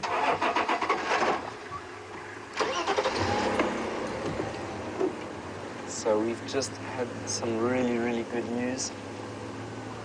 Please excuse me for having a conversation with one of the other guides there, but it was quite important because just learning about where a female leopard has been seen lately, and I really wanted to get you there. So the best way for me to do that was just to have a quick chat with our friend from Arathusa and see, because I don't know the drainage line so well, and this is the map I have, and sometimes it doesn't really give you the best kind of directions and skills, because it doesn't have the name of the pans. It just has a picture of the pan. Awesome, so we might be lucky enough to go and see a female leopard. How incredible were those kudus? There were 3 of the largest looking kudus I've seen in quite some time.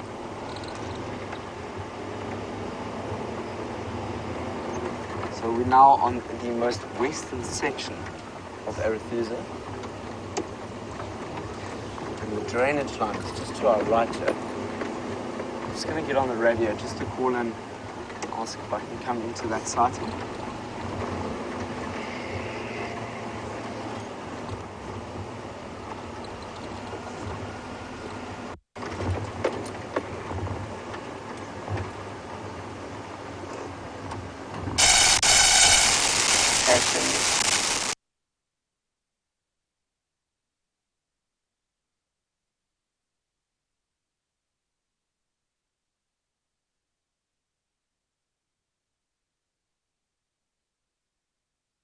Direction.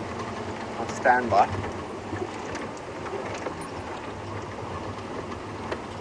So we're at the windmill, so if you want to know where we are in Arathusa at the moment, have a look at that windmill. That's going to tell us that we are on the most western side of Arathusa at the moment. And the female leopard was seen in this area. So let's pay attention and see what might be going on around here. We played touch rugby today with that guide from Arathusa because I'm quite tired from that game. So you saw that, you might have seen the videos on our YouTube channel of, here we go, over, of us playing touch rugby, and we played a game today and I'm just feeling quite tired from that game. I mean, it wasn't a very long game, but tiring. There's a nice looking watering hole.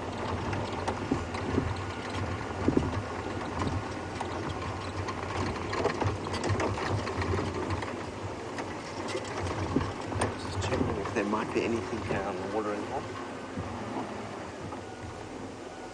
There's a nice bird just in that watering hole there. I'm just going to get my binoculars.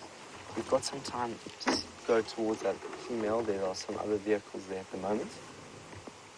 So let's try and get some birds in the meantime. So that looks like another pied wagtail. We saw that this morning. Oh no, it's not. It's the three-banded plover. Three-banded plover. Looks like it's just feeding in the watering hole there. Oh no, that's the, sorry, I was looking at my binoculars there. It's the ring-necked dove. Just go left there, and you'll see another bird.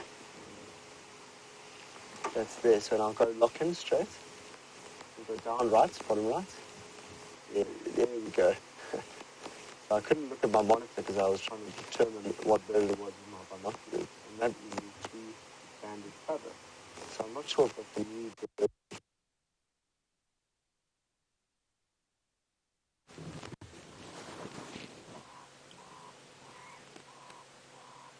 So I know that we saw this plover just maybe two days ago. I know that we might have seen this plover just a few days ago, but I'm not sure if that might be a new one for you, Aaron, or James. But it's a really, really cool bird to find. You don't often find them. And when you do find them, you'll find them down by the watering holes. That's awesome that you managed to find the three-banded plover. It's a very special part, this part of the reserve. It's really, really pretty. Let's come down this way.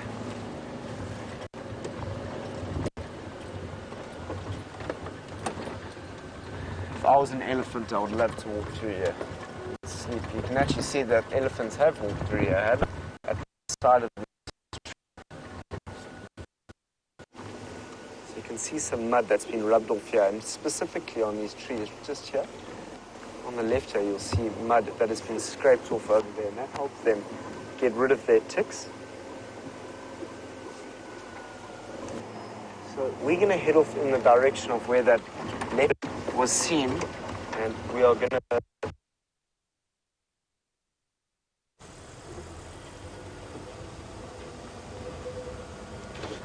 So sorry about that. We seem to have found some gremlins down here in the east, but we are still on boundary patrol, checking for tracks. And in this area, we're hoping for cheetah, but no such luck. We're about to come onto the big open area, and maybe we'll spot something, including Gnormless Gnorman, the GNU. He might be around, you never know. Oh, Gnormless has got some girls. Lucky man.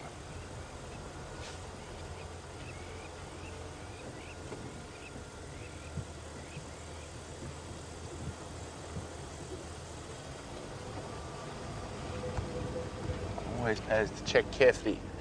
You come out into these big open areas. Where Gnormless has got himself some ladies. Quite a nice little herd.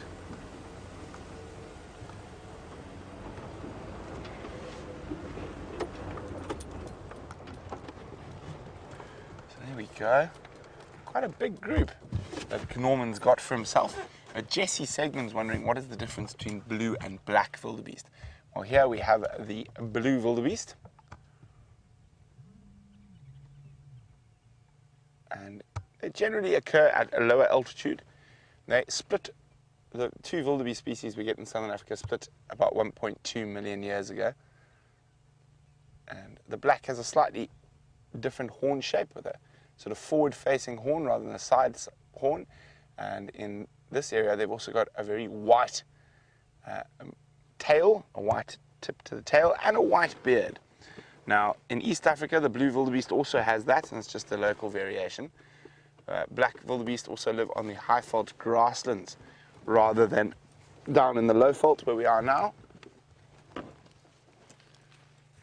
But I'm trying to see where Gnormless is, but he's been defending this patch of short grassland against other wildebeest, and defending it for this very reason, that females are attracted to areas like this.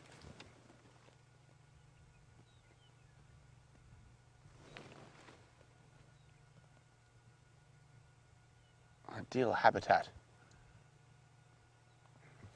Now the females will move between different males areas. The reason they do that is to ensure a bit of genetic diversity.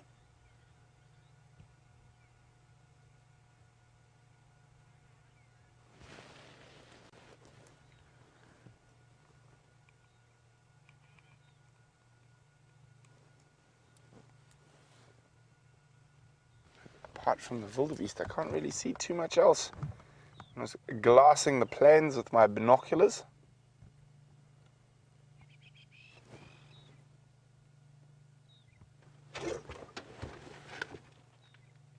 Hoping, in all hopes, to spot something. Let's move a bit further forward.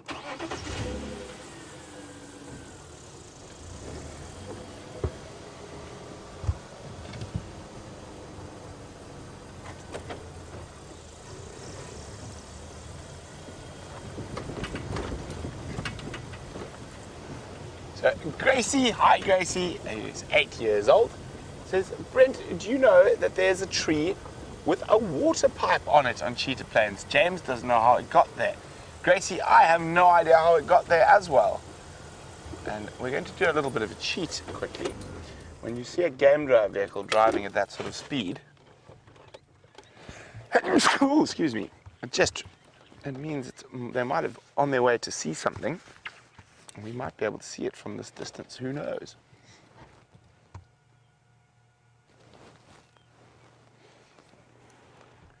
You can see the dust. Oh, no, I don't see this. Okay, to the right? Oh, no, I see it. Yes, it's reversing as well. Like they've spotted something. Could they have spotted those two cheetah boys? Looks a bit empty.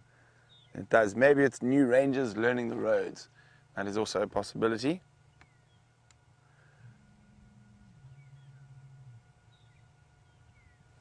But it's always worth double checking. And he was going a little bit faster than you normally would on game drive, so generally when that happens it means someone's responding to a sighting.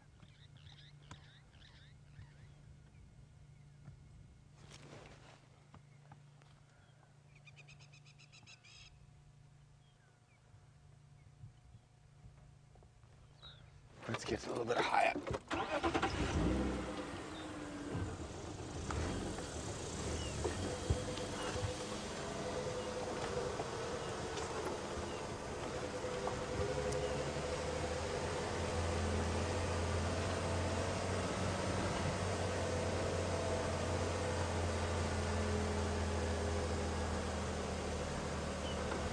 So Anne's wondering, do I think the male has already mated with the females? And it is currently mating season, so it is possible that he might have mated with some of them already. If not, tried to mate with all of them.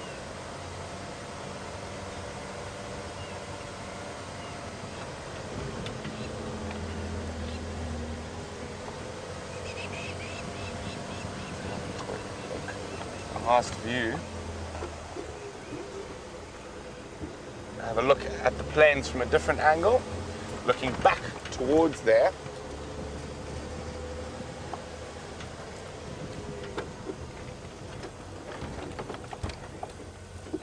See if there was anything in this valley.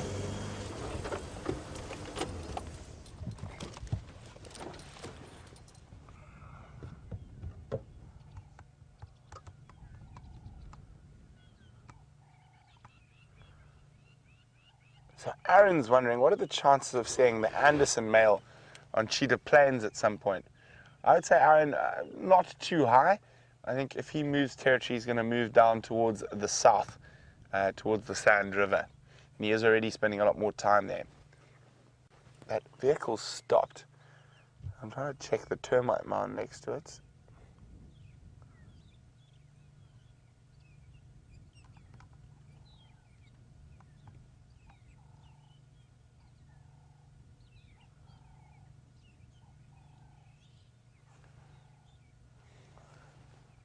I think they've spotted something. Can we see where they're looking? Looks to be to the right of the road there.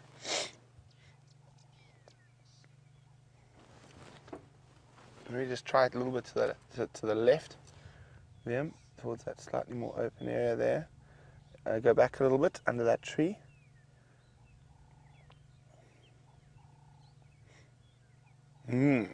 Mysteries.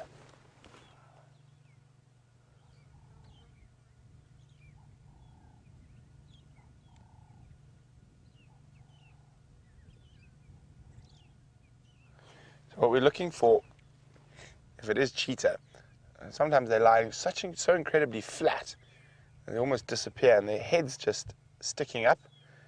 They can often look like a piece of elephant now.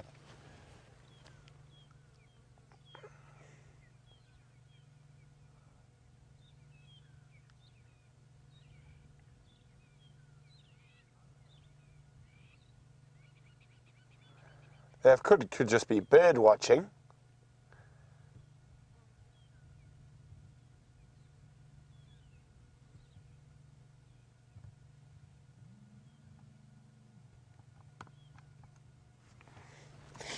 Wow, what a mystery. I wonder what is there. Let's try one more angle.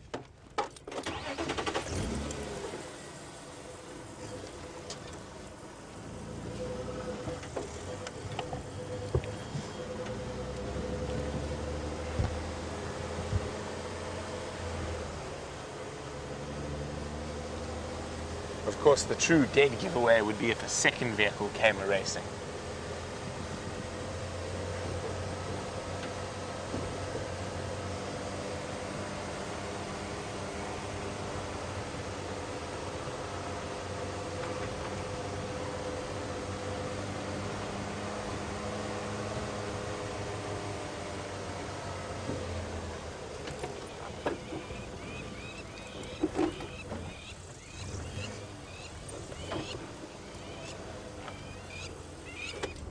Crowned lapwings around us.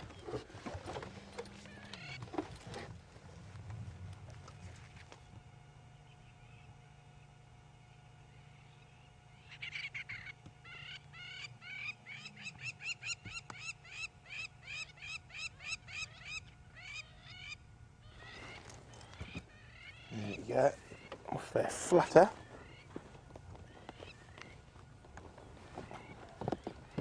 Go for the other binoculars that are more powerful.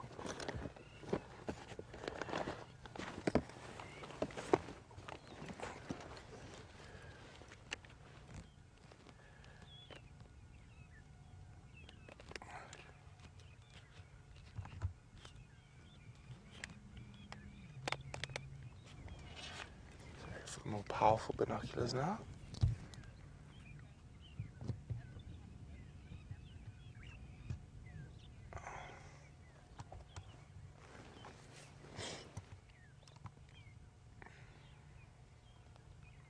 You see anything, Vim? Except for the lapwings. Except for the lapwings and the wildebeest. I don't know.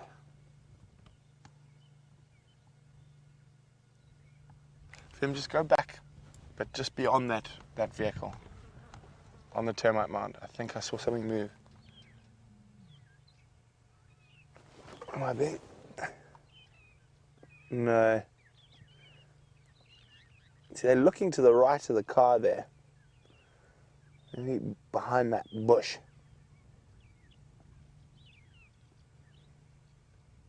Let's go left a little bit, please, Sam. Looks like there's something straight through that tree in Yeah. the right-hand corner in that hole there. Okay, we'll try a little bit more forward. Last try.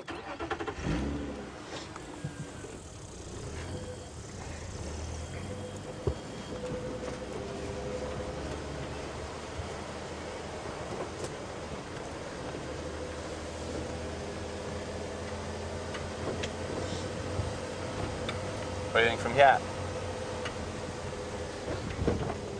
Let's use that super zoom.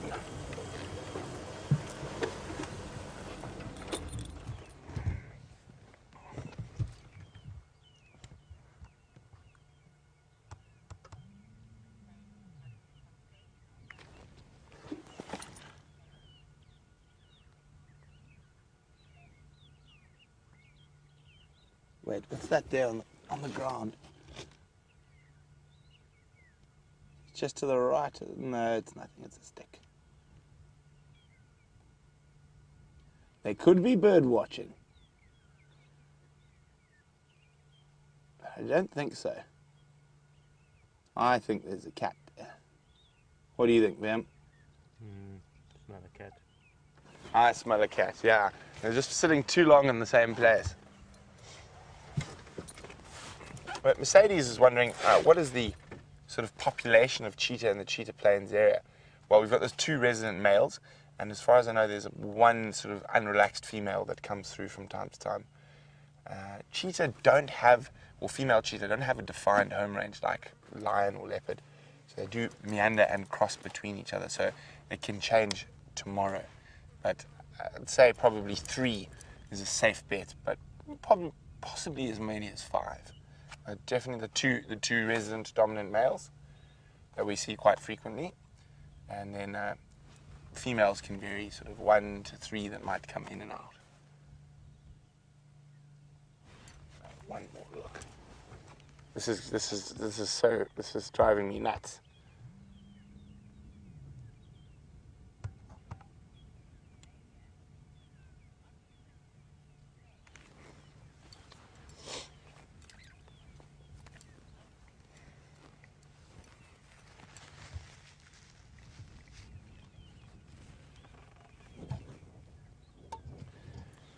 So, one of the other things we see out in these big open plains is ostrich. And Joyce in Pennsylvania is wondering, would a lion, leopard, or cheetah attempt to take down an ostrich? Joyce feels that their legs would be too strong.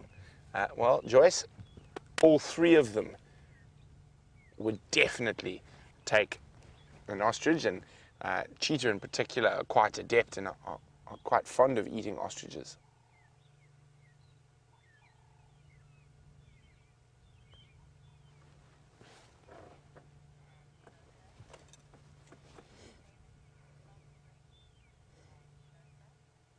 Well, Anne is wondering, could it be the famous cheetah log? And I don't think it's a log. I think there's definitely something there. I don't think the vehicle with a guest would sit that long looking at a log, but it might be worth our while hanging around here for a bit and just waiting. This is the time in the day where cheetah do start getting moving, and the closest water is behind us in Cheetah Plains. And quite often when you spend a bit of time in an open area like this, you start noticing other things, like jackal. I've seen quite a few times while sitting here. There's the wildebeest.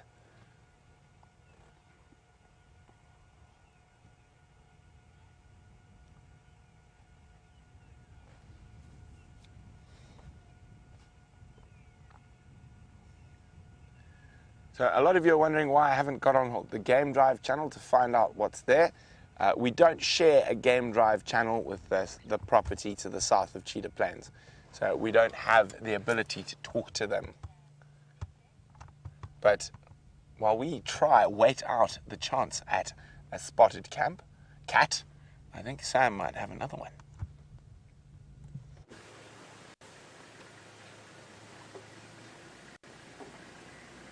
So we have managed to relocate on the female leopard here at the most western boundary of Arathusa. So thank you so much for being patient with us when I was trying to find out where to go from the other guy from Arathusa.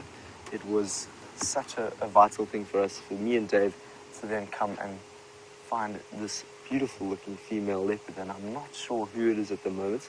So excited to be with a new leopard this afternoon, especially on a new property. It just makes me feel that much more happier, you know, to come here, work this place, and get a bit more practice in this area and learn these leopards. So here we are with a magnificently, oh, there we go, beautiful yawn. So who might you be? I'm just going to get my binoculars out. If any of the viewers out there that know maybe which female leopard this is, please let us know. Hashtag Safari Love. We would love to know what your thoughts are on which female they are with at the moment. I'm just going to get my binoculars and see what the spot pattern might be. This beautiful female.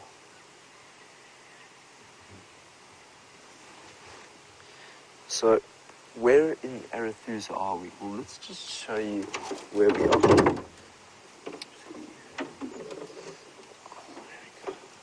So, I've got a map here for you that I can show you exactly where we are in Arathusa.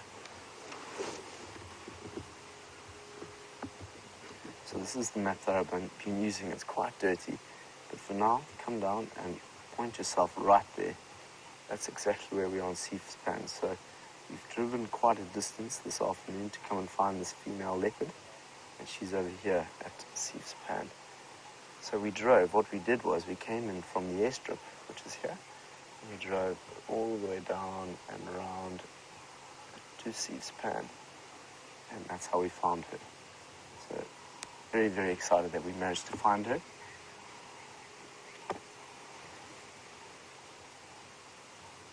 There we go. Isn't she beautiful?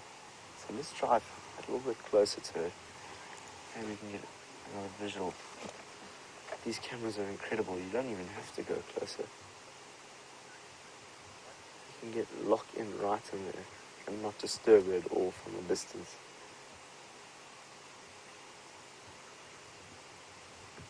So I can't quite see the spot pattern at the moment. I'm going to get my binoculars on and have a look from a distance.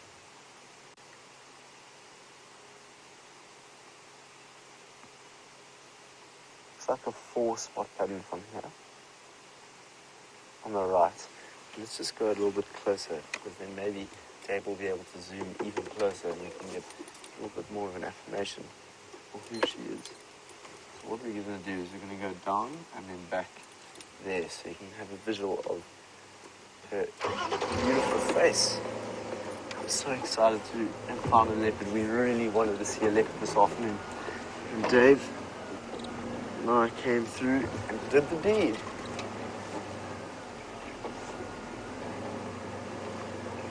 So we're just going to go down here. Hold on, everyone. We can go and find this leopard.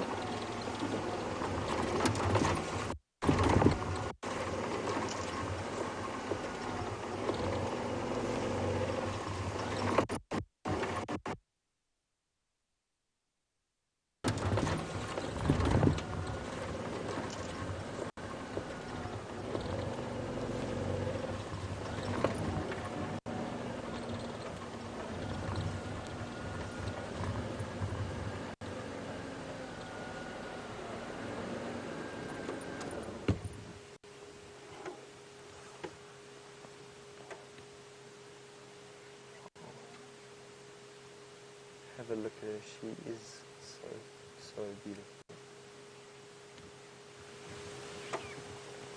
So 1, 2, 3, 4 spot patterns on the right.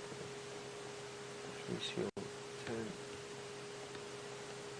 the other way and then you can get the other side. So we tell the difference between leopards by looking at the spot pattern, and if you look at the leopard's face now, you'll see 3 stripes down by the mouth, and then if you look above those 3 stripes, the last line of dots, the beautiful karula. So this is so exciting to be sitting with another female. Hopefully we can find out soon who it is, and we get another look at her spot pattern. Her eyes, she does look like she's quite old.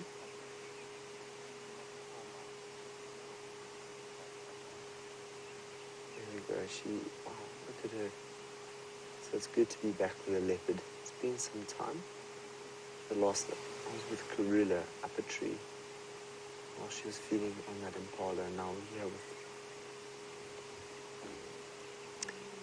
The stomach seems to be quite full, so it looks like she has eaten.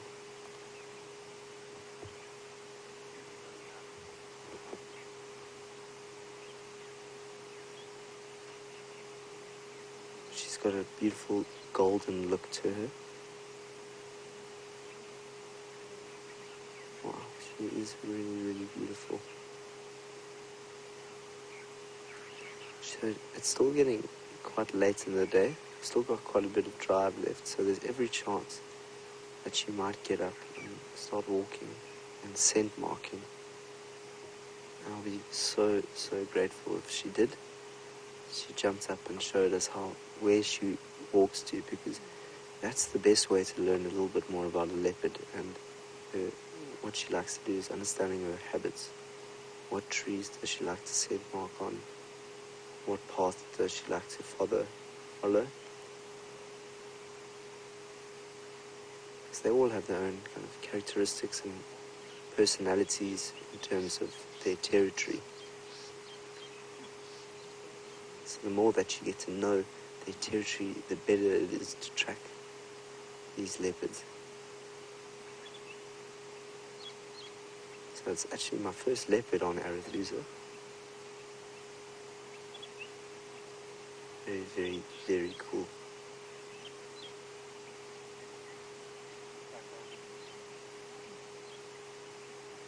So some of the viewers are saying it could be, I think it's Salayexe.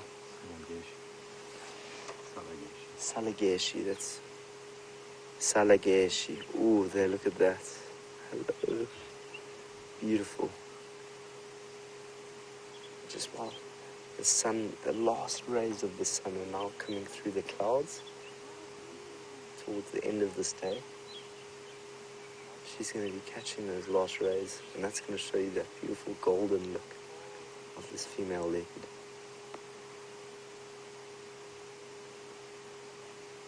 Salayexe. That could be you, so this could be our very first meeting with you. I haven't seen the other side of her face yet. There we go. So can we go closer there, Dave, just to have a look at that spot pattern on the other side.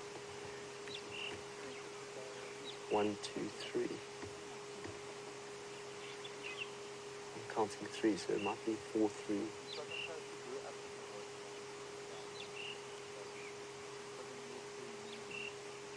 So you can see she's quite relaxed with us there. She's very relaxed with the 2 vehicles here.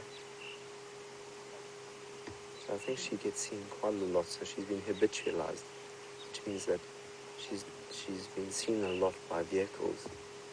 She doesn't get bothered so much by the vehicle.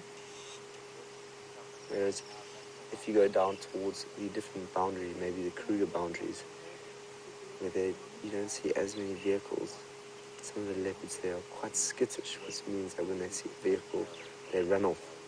And this could actually very well be the leopard that I saw, because I went tracking yesterday.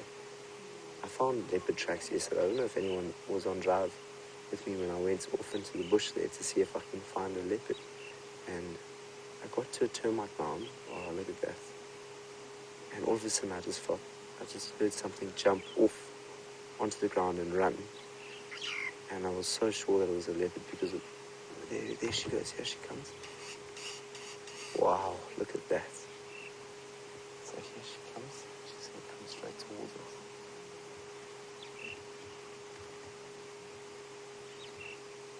She came straight in between our vehicle.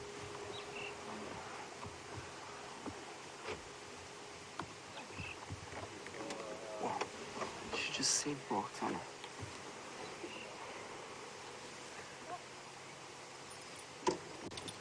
There she goes. Let's see, she's going to be marking her territory.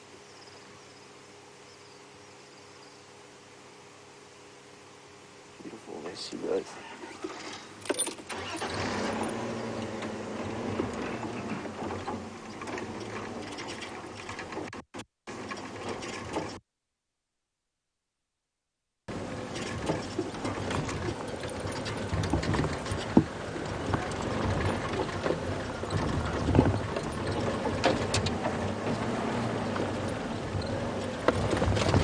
Awesome to be back trailing a leopard again. It's been quite a while. There she goes. Look how big. She's a very slender looking leopard. She looks like she's going to be crossing or scent marking, right? She's going to scent mark. There we go. That's fascinating, isn't it? Look at that. There she goes. So she might be heading in a westerly direction. I'm not sure. It was incredible. When she walked past my vehicle here, she might go to the toilet. Let's switch off there. Let's go a little bit closer. Let's go a little bit closer to her.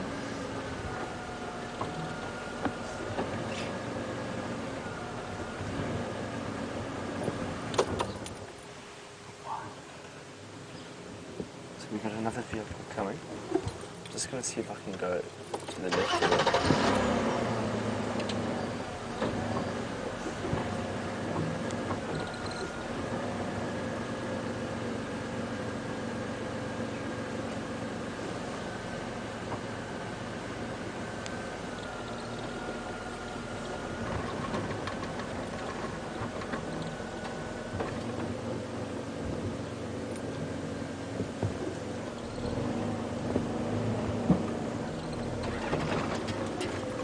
She might have something to drink.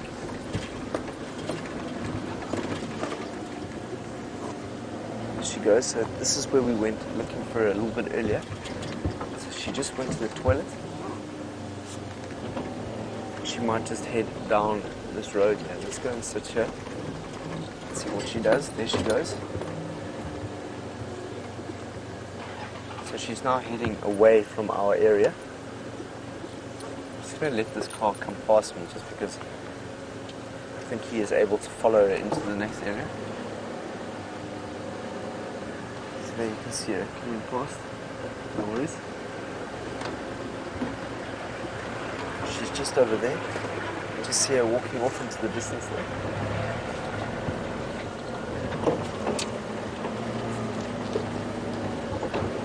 Beautiful. She's lying up. She's lying up. So she's not going to leave us just yet. Which makes me quite excited. Look at her. Wow.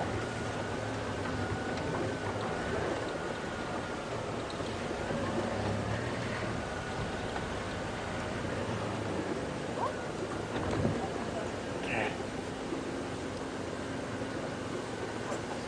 So let's get into a nice position where you can move her.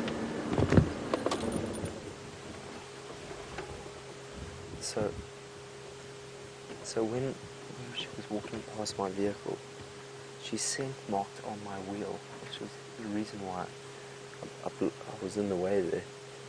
Because I was walking past and I was curious to see what she was doing there. So she actually scent marked on my wheel, which was quite interesting. And then she carried on moving down towards this drainage line. So I'm not positive on what her territory is and where she likes to move. But there's every chance that she might move now towards the drainage line and away from us. Look at the way she's lying down. Let's look at her tail. Look at her all the way down from her tail to her head.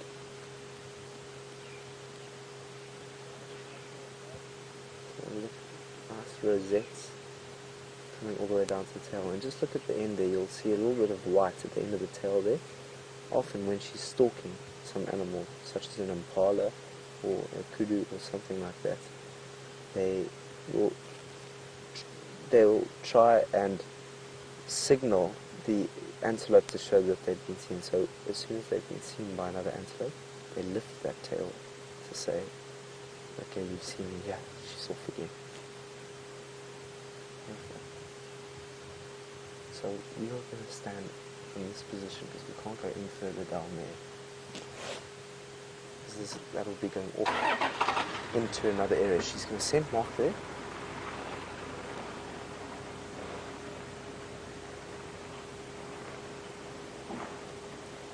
Oh yes, she's lying down again. Isn't that fantastic? Sarah just sent me a message saying, Sam, do you think she's pregnant? Sam, she could very well be pregnant. I just thought she looked quite full. Watching. Oh no. Just the pole. Last one there. Last day. So we're coming back down.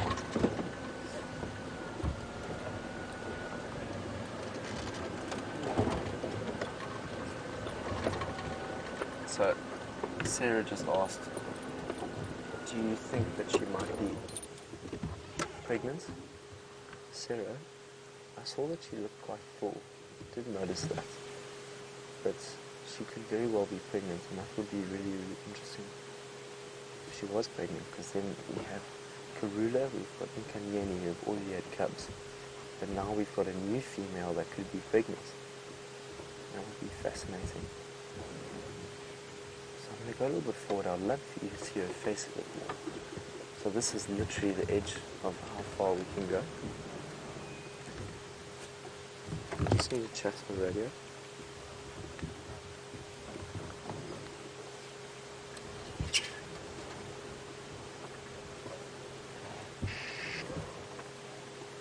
There we go. Let's have a look there.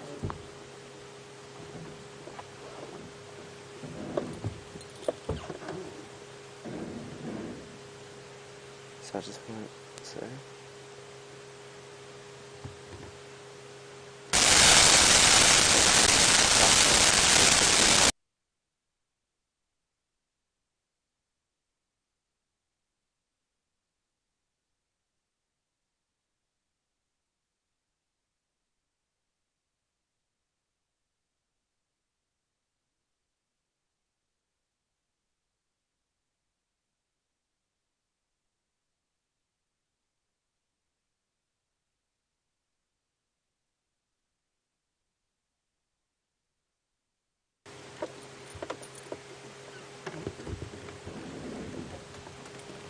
there she is. So it's just the two of us down here, which means that we can spend as much time with her as we want.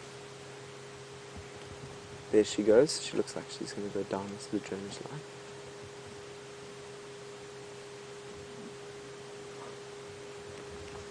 She's going very close to the track.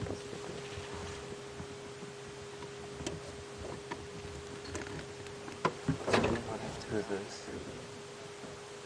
We can't go off onto that property. So she's just behind there. She's going to be lying up there. I'm going to reverse up this hill. You'll be able to see her from the distance.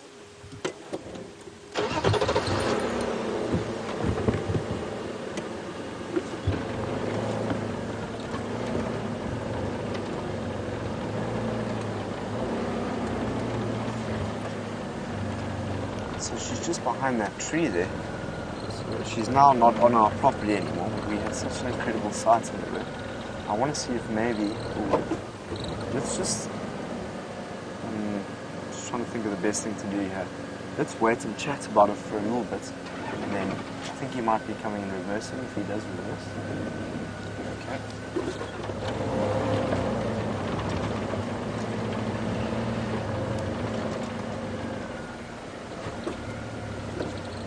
So So they're going off onto the other property.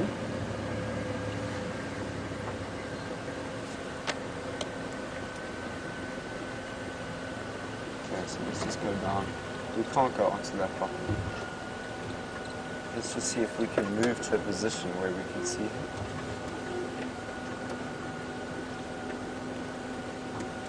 You can just see her literally just through the trees there if you go quite very, very forward. So you can't actually see her at all. So let's just be patient.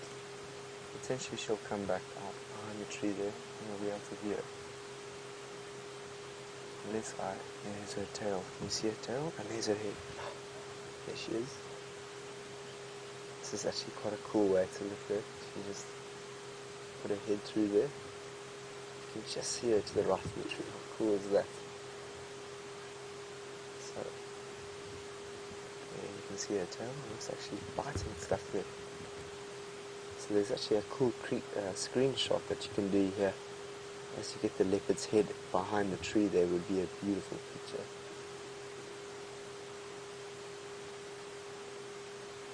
You can just see her. There, look at it. You can just see the ear, and then she's moving around. Looks like she's trying to go after some flies there or something. What is she doing? This is so cool to watch her like this. Look at it.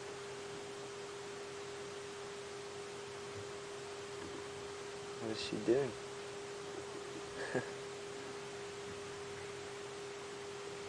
And she's off. That could be the last that we see of her. There we go.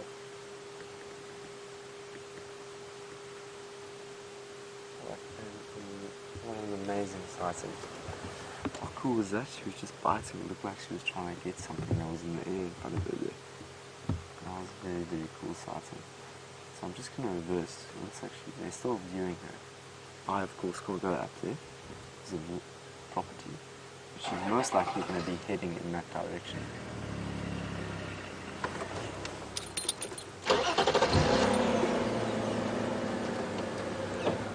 Oh, I love viewing leopards. They're just so cool to watch. So she's headed off. Looks like the other vehicle is following up.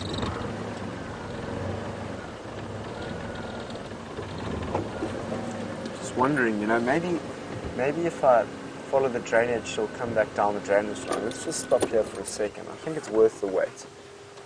She might have crossed off away from our property now, but if we just sit in the drainage line for a little bit, potentially she might come back down and we'll get to view her in the drainage line. Or she might just climb a tree and we could view her lying up in a tree. So it's quite nice to have her just her head behind the tree there. She was biting something that was going on around her. I can't see her at the moment. She doesn't seem to be, she's in that thicket there somewhere. So Sarah was saying that she could potentially look quite pregnant. I quite agree with you. She did look quite large, but she also could have been quite full. So it's either that, you know, it's either that she's quite full or that she could be quite pregnant. And this is a nice, beautiful drainage line coming across her. And this marks the border of Arathusa, and I think it's elephant plains over there. So you have to be careful. I'll show you on the map while we're waiting and exactly what just happened. So if you have a look on the map, we came across here. That's where we were with the kudus, and then we went to Span, and then she's now crossed over into this area. So she's left us to go into this area over here. Awesome. So let's link through to Brent to see how Brent's doing on the other side. Hopefully our beautiful female leopard might make its way back down into the drainage line. It's been awesome.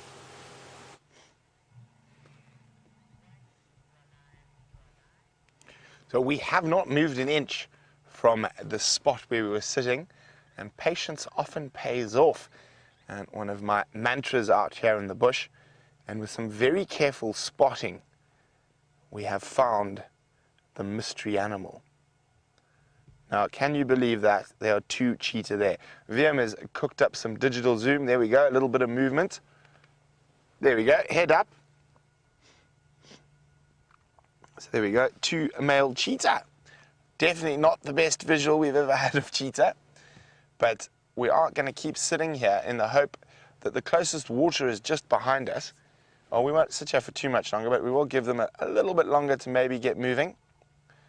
And there we go, eventually managed to make them out lying in the road. And that's what made it so difficult for them to see, is that looked the same color as the road.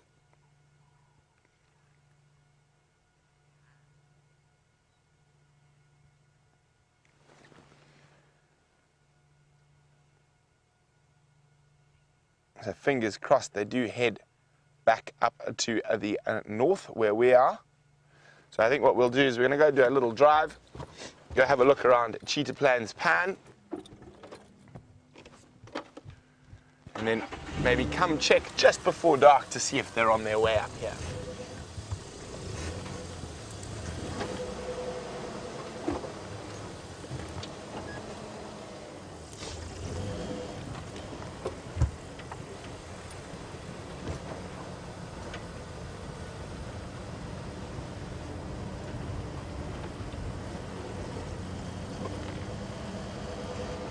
But it is still a cheetah, as Willem says. We did spot them.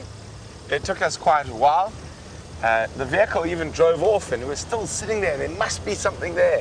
And then the one cheetah just stood up and walked, and so fortunately we were able to spot them like that.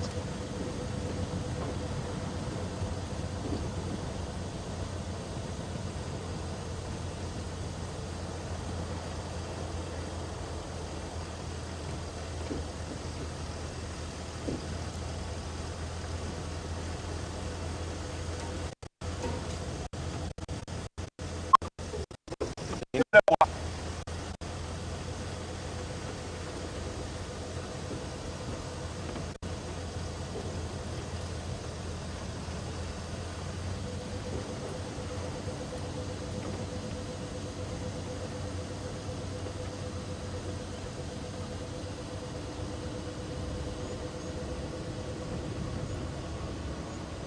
Could be a nice big herd of buffalo, could be some elephants. Could be a lion.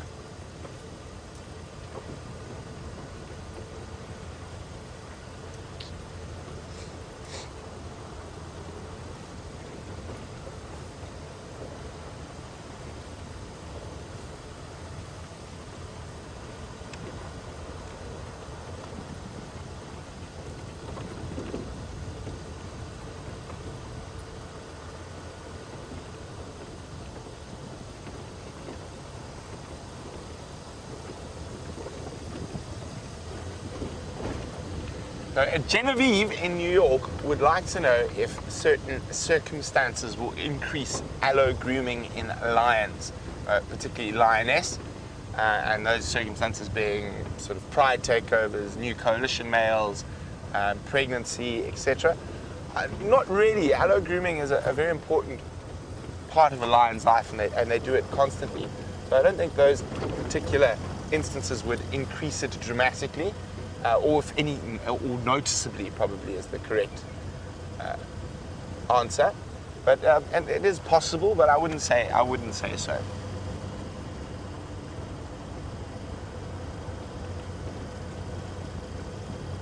So this is the closest water around for those cheetah, the Cheetah Plains Pan. Nothing else here at the moment.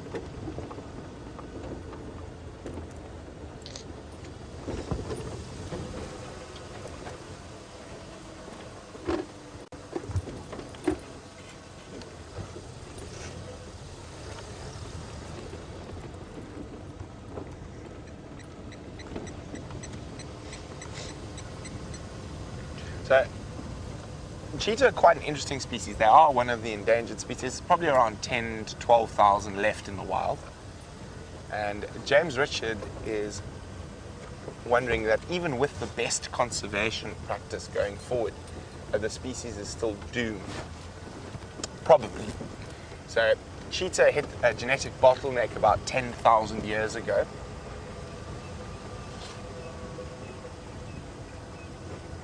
Oh, sorry, I just saw a bird there. Oh, there we go, little lesser black-winged lapwing, or a new name, Senegal lapwing. Really do like the short grasses. A little bit quieter than their crowned counterparts.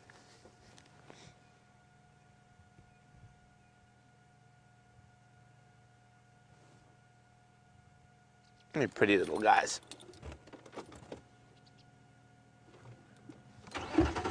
Right, sorry, James, back to your question. So what happened is cheetah, without any adverse attacks by humans and loss of habitats about 10,000 years ago, hit a genetic bottleneck where there are probably less than 100 animals left.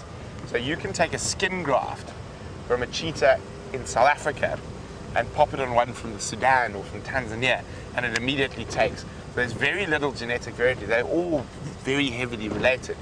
Now, one of the biggest problems with this is when a disease comes through, there's not a lot of defense against that disease. So strange enough, with people, with human beings, you will generally try to pick a mate without even thinking, subconsciously, that has different genetic immunities than what you do. So who's less resistant to, or more resistant to certain strains of colds, flus, it doesn't really matter. Whereas cheetah, because there's so little genetic diversity between the individuals,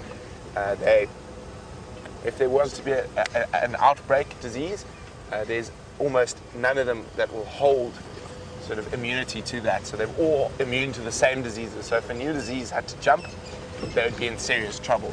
And there probably are just going to be another failed arm on evolution's tree, just like the saber-toothed cats and giant hyenas.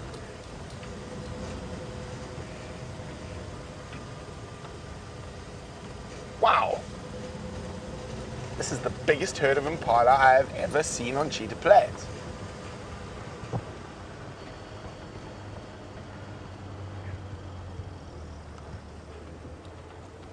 Not quite as spectacular as the quarantine crew, but a lovely big herd nonetheless. And those wildebeest we saw earlier have also moved through to join them.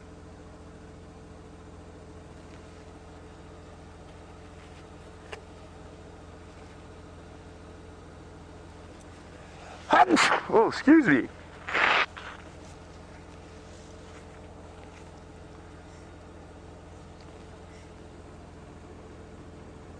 There we go. Now, we don't want to be too far away from those cheetah for too long at this time of the day. It is the crepuscular hunter's hour.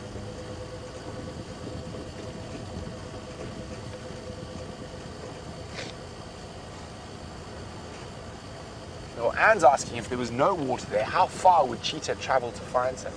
They can cover big distance to get water. Cheetah are quite adept at living in very arid areas, and they do well in the semi-deserts and deserts. So they can travel 20 kilometers, 25, 30 kilometers, 50 kilometers if they needed to. Of course, in this area, not necessary. There's quite a bit of water around.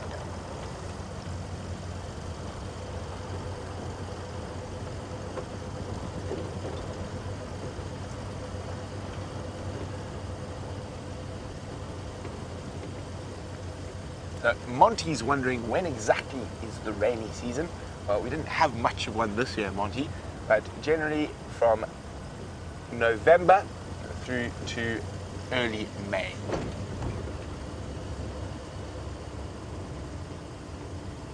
With peaks generally in December and February, but this year we had very, very little rain over that period.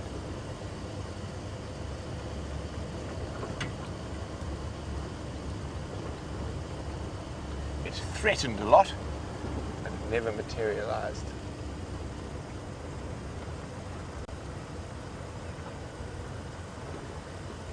Debbie would like to know, are jackals also crepuscular?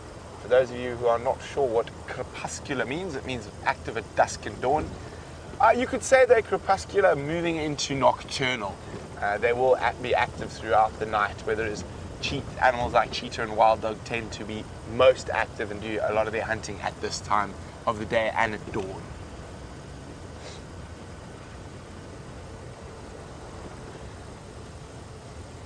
Here's the rest of the wildebeest.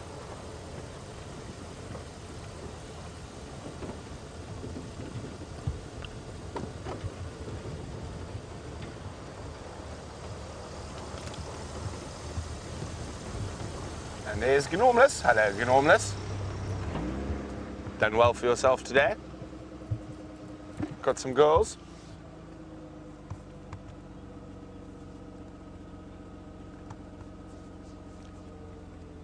Clever boy. And you can see that little wound on his shoulder there, that's how we know it's Gnormless. And yeah, James said I must be missing my friend Gnormless. And well, it looks like Gnormless wasn't missing me. He's got a whole bunch of his own company.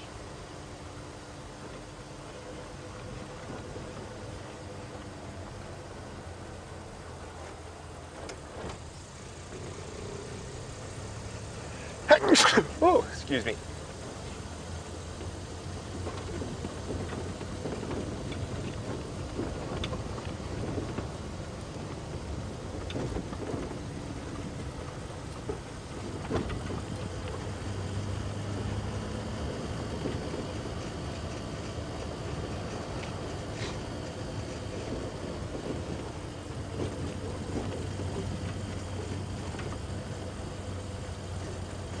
Okay, we're heading back up to the high ground where we could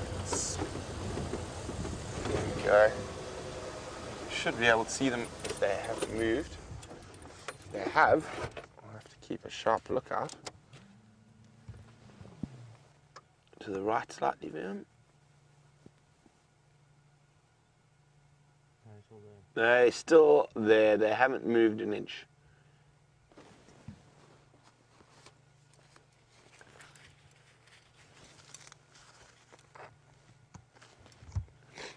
So they still look like they've got quite full bellies, so unlikely to move, but we'll definitely come back and have a look for them bright and early tomorrow morning.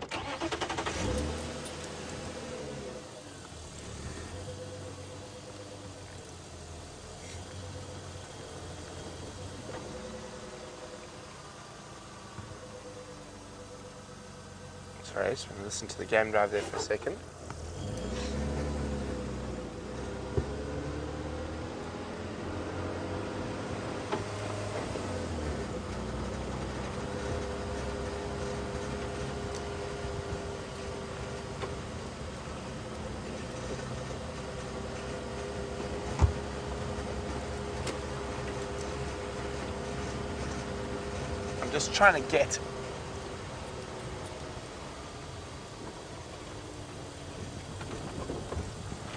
Just trying to get an update about, there was a Birmingham boy on Inkoro.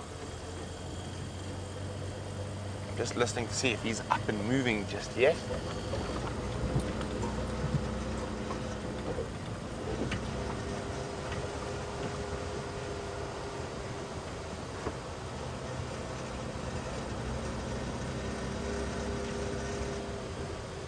So boundary patrol got cut a bit short today. We didn't make it the full way round, but we did get sidetracked by some wonderful elephants and buffalo, and of course the pixelated cheetah in the distance.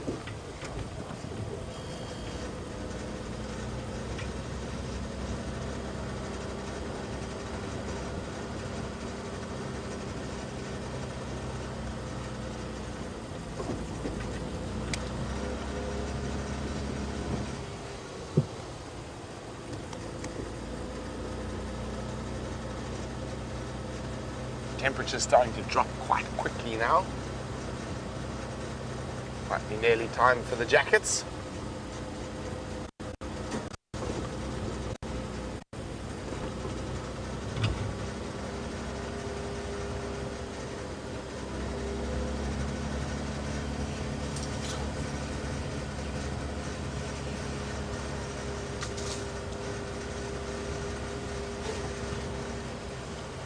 Hello, Leah. Leah is 9 years old. Welcome on safari with us, Leah.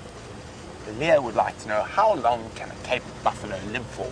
Well, Leah, you're 9 years old. They don't live much longer than that. No, a big buffalo bull normally lives to about 15 as a very old buffalo bull, but they normally get caught by lions when they're a bit younger. So about 15 is very old for a buffalo. So don't live nearly as long as we do.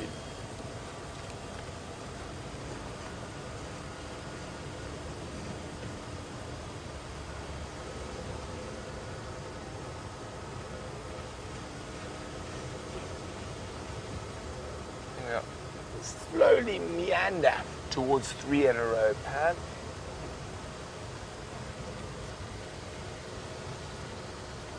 Virginia Miller would like to know whether it's normal for male cheetah to be together like those two. It is very normal if they were from the same litter. Cheetah coalitions are always directly related animals. So unlike a male lion coalition that can be made up of unrelated males, who band together to control a bigger area. Cheetah are always related, and there was always one more dominant than the other. And one will do the mating and the other won't. The other will still defend the home range and territory against other males, because if his brother is mating, it's still passing down the same genetic code as him, or very similar at least. And with cheetah having very little genetic diversity, it probably doesn't make too much difference.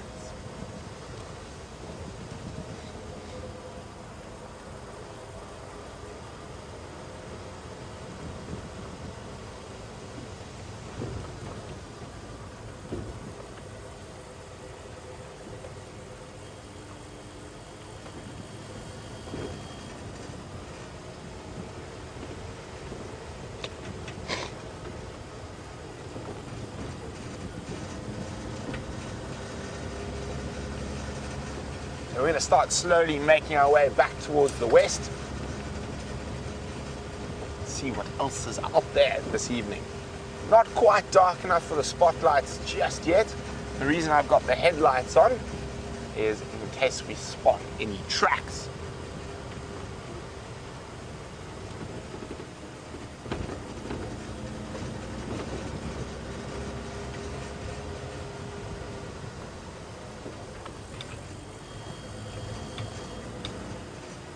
Kathy Ward is wondering what happens to the bush babies during the day. We only see them in the trees at night.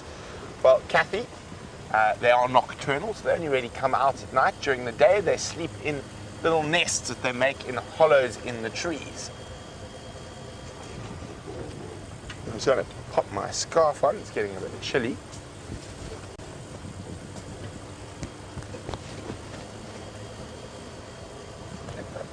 There we go.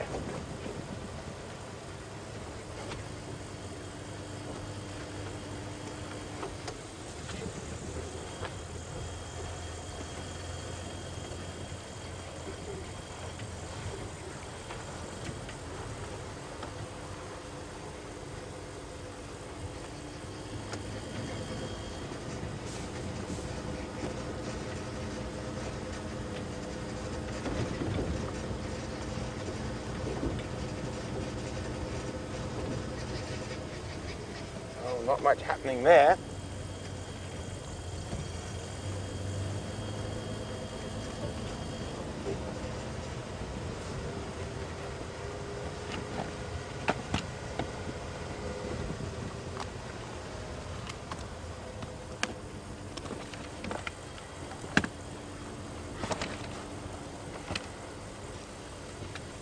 Just get my spotlight ready for when we need it. Always amazes me how these cables manage to catch every radio cable, every other cable that's around.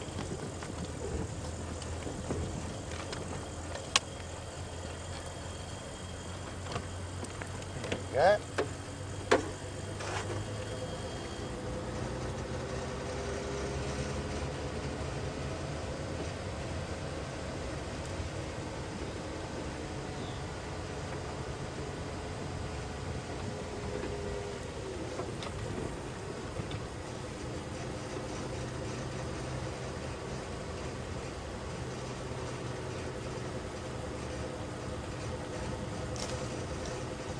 Tony would like to know, are there ever any incidents of lightning starting wildfires? There are, but very unusual. If that's going to happen, it's generally going to be in November with the first rains when the bush is still very dry.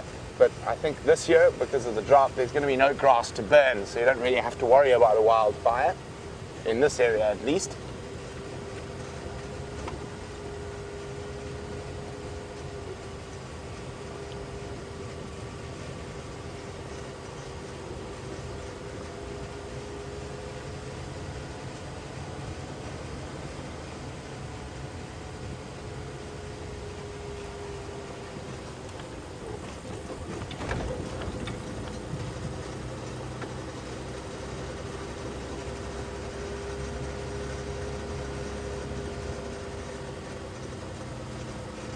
So I heard 3 in a row pan is now dry, and that doesn't mean it still won't be a nice thoroughfare for a lot of animals. It's on a main a lot of main paths for the animals to walk down, so always worth having a squiz.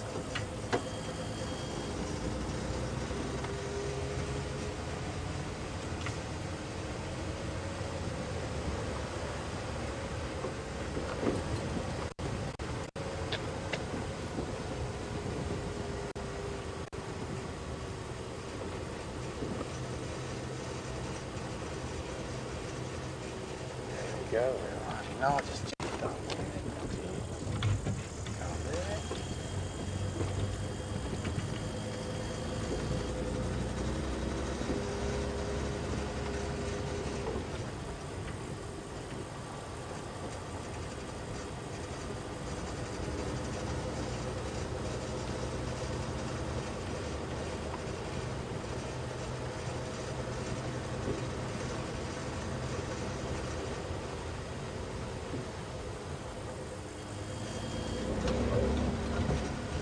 Ooh, there's my other radio. I need my other radio.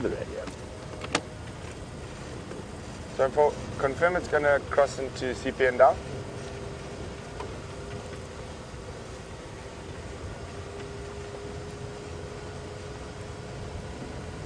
Copy, thanks. Will there be a visual from the boundary? Copy, thanks. So that Birmingham's on the move. So let's go have a look. See if we can catch a glimpse of him.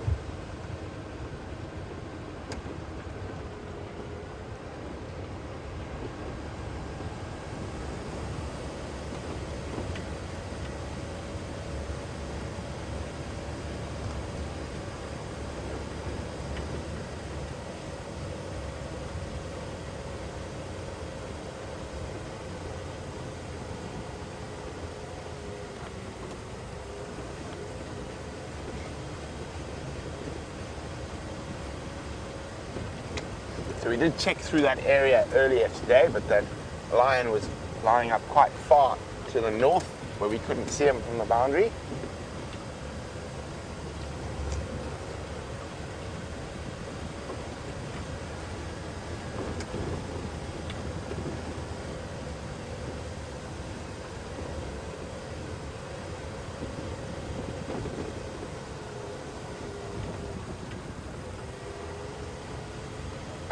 KP in Tennessee is wondering why we haven't visited any of the hyena dens on Arathusa. Well, KP, because there are none. And the huge clan that they see, that clan is on Elephant Plains, but Arathusa has traverse there. We do not. That's why we haven't visited that hyena den. So it's outside of our traverse area. Arathusa can drive there, but we cannot. But on Arathusa itself, there are no active hyena dens.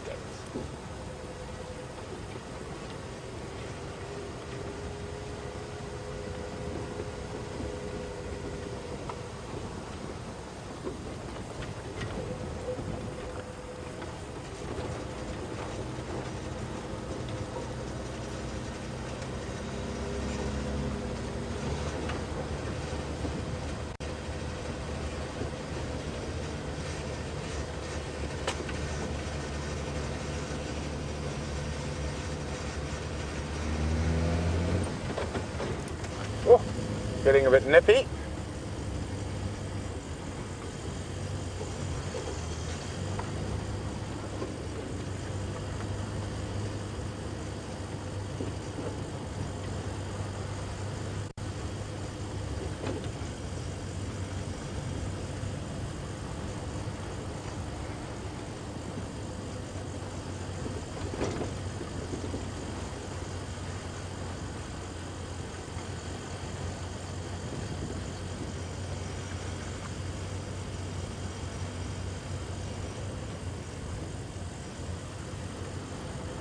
Definitely nearly time to put the big jacket on.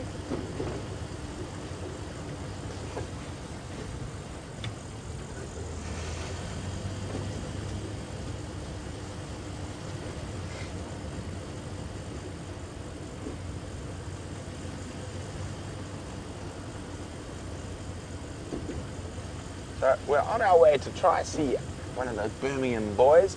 We slowly mobile south towards the Cheetah Plains boundary. So hopefully he pops out.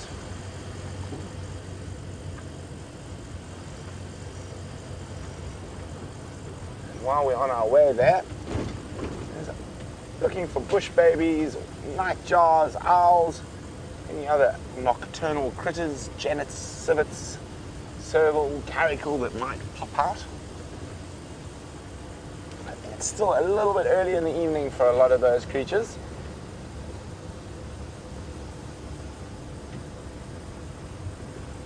They like it to be properly dark.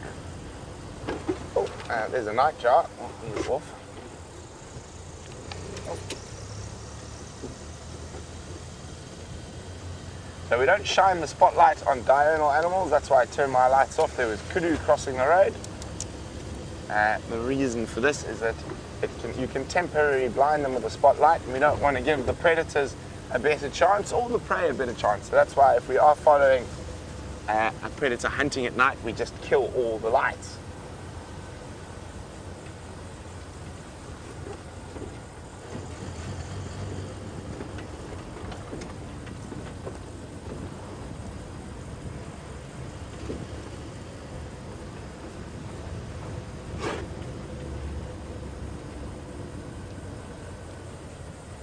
Copy, thanks very much.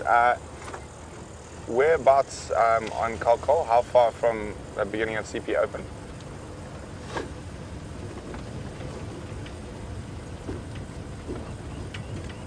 Copy, thank you very much.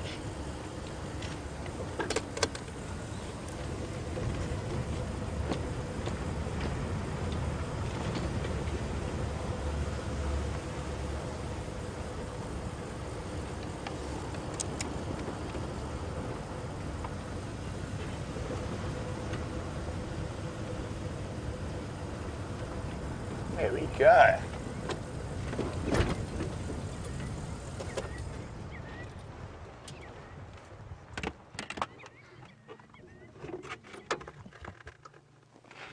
There he is.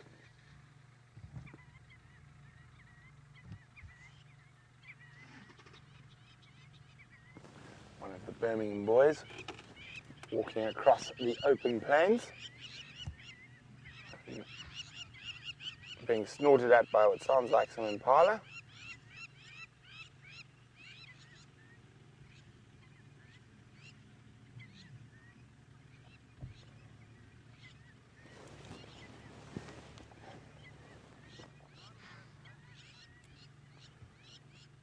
Difficult to see which Birmingham boy from this distance.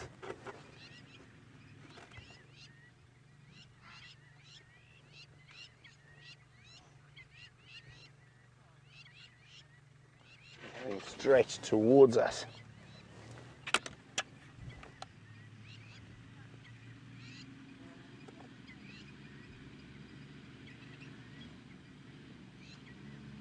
There you go, Brent. I told you. What Yeah, did you tell me? Cheetah and lion. Oh, we've seen cheetah and lion. Okay.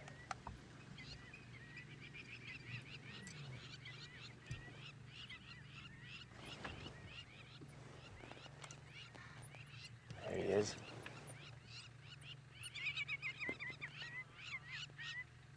He's probably heading straight towards the Cheetah Plains pan for a drink. Hopefully for the cheetah they decide they only want to drink later. There you go, scent mark on its way.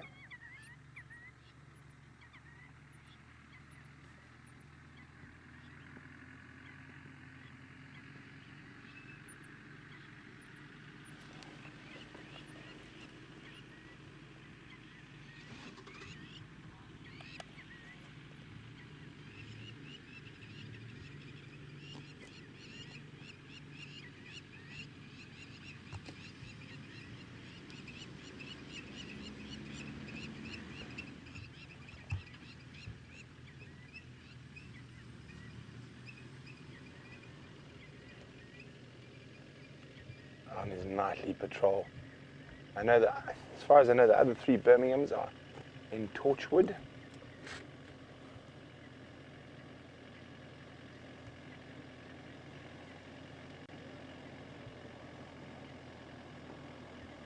Oh, coming straight to us.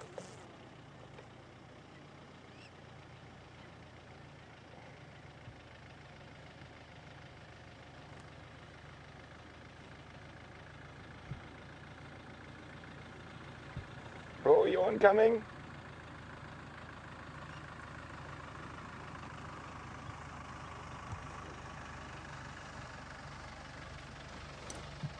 Hello.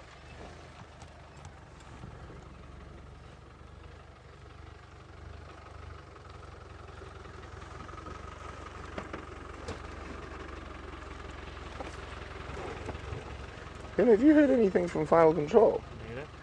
Yeah, actually, I'm a bit worried there. I haven't heard anything for ages. Can you hear that? I can't hear anything. I know they're there. I've got nothing. Okay, they're coming through now. Okay. So, Vim, you're going to have to tell me if they are talking to us, because I have no comms and I can't tell you why. They're just saying they like watching the lion. I'm all plugged in.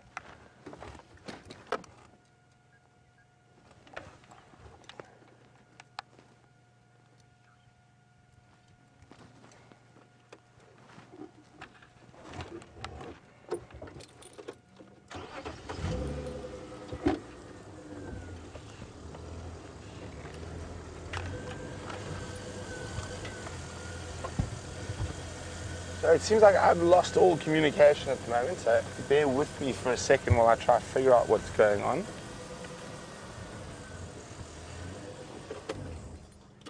Yeah, some gala, some are calling. This side? This one. I saw lots of makote just east of Cheetah Plains, Kaya.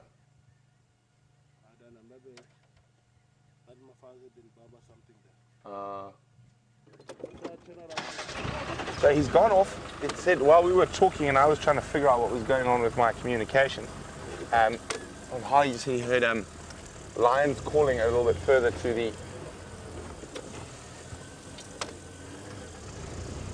the west, and the male has changed his mind and he's heading straight off into the bush.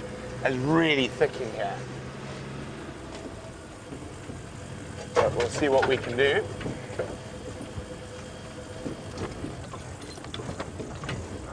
Oh, it seems like I have got my communications back. Had a beep.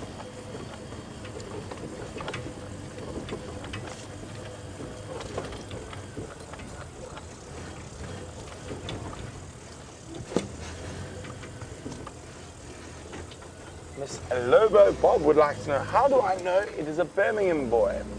Well, just because of where we are. This is their territory, and he was seen earlier today, and I did hear them call in on the radio that it was a Birmingham boy.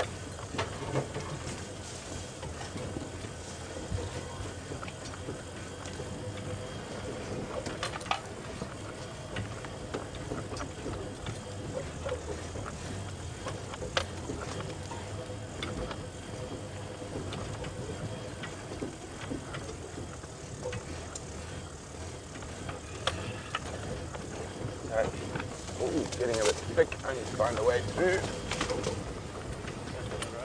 Yeah. Oh, bush baby. Got him, Jim?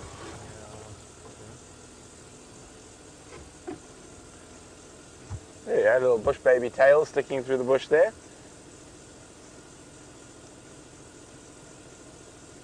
Hey, little guy. We're looking for lions though. Sorry, guys. Try to find a way through here.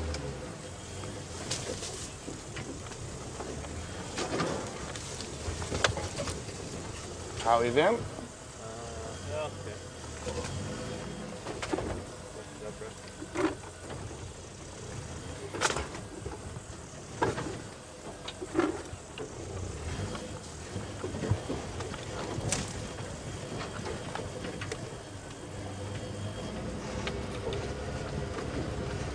Just across the next road, going straight through the bush again.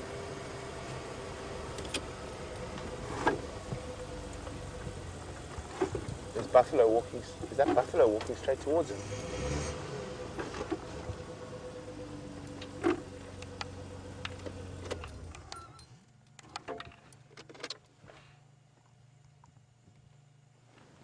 Harmful. It looks like there's a clump of vinyari just in front of him.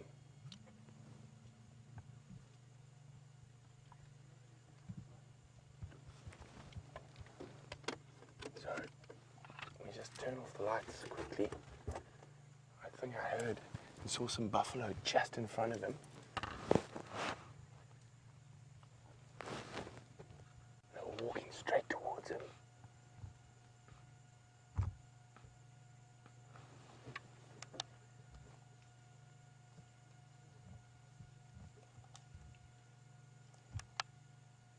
We just got to keep really quiet and listen. He's probably about 30 meters from the buffalo.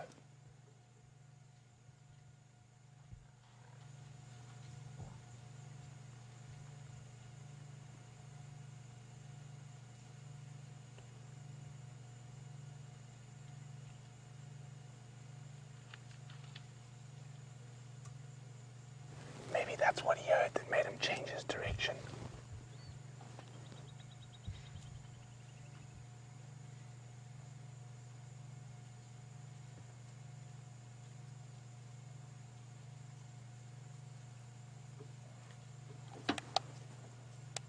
Here he is, he's coming around towards us here. I just saw a bit of movement to my right.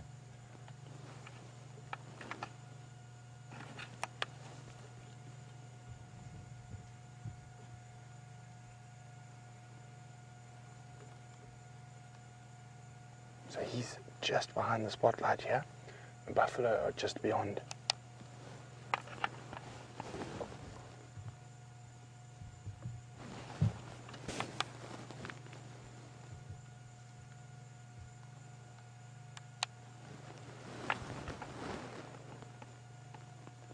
It did look like he could definitely eat.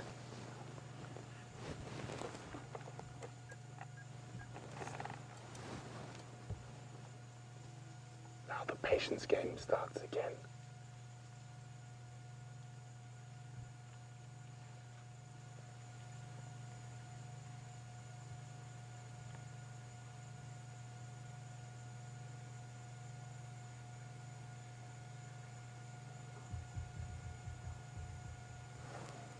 So we do apologize about the dark screen, but we don't want to interfere in the hunt.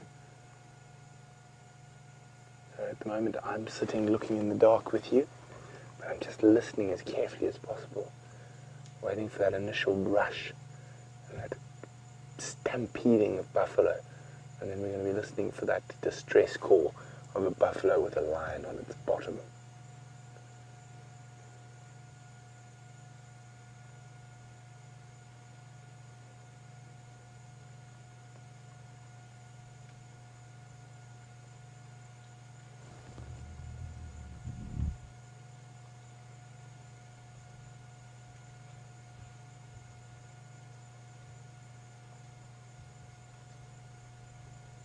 You can almost taste the anticipation in the air.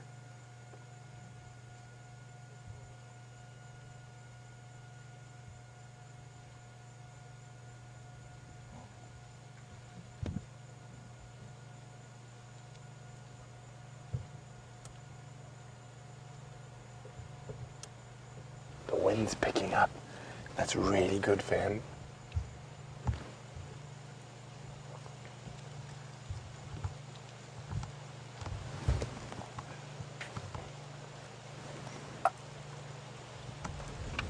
Let's have a quick look.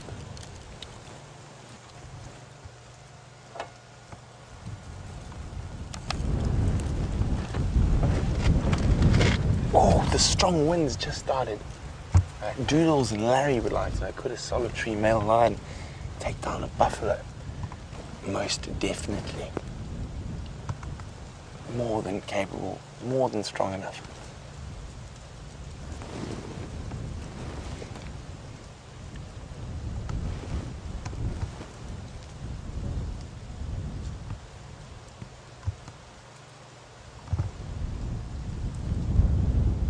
strong wind's going to just aid him.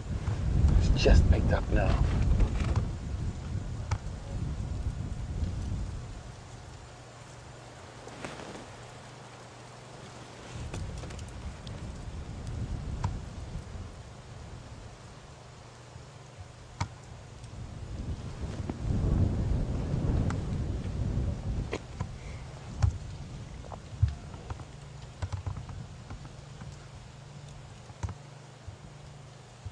It's one of those things, waiting at night. You never really know what's going to happen, and you lose your eyes, so your other senses become extremely heightened. But we're probably going to wait a little bit longer. We'll extend for a little bit just to listen. Have a quick squeeze.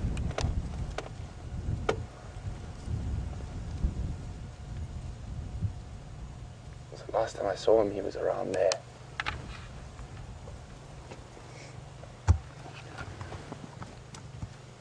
But now it's the waiting game.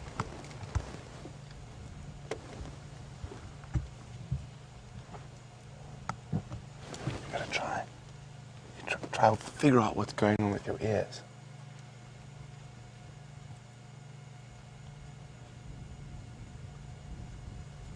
I think the other vehicle can see him because they just popped their spotlight down again.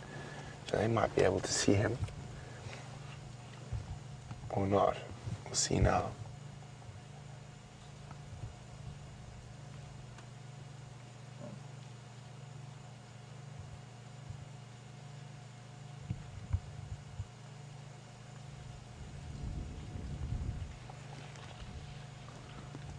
You can still hear the buffalo up ahead of us. Maybe he's done a big loop like that to come round.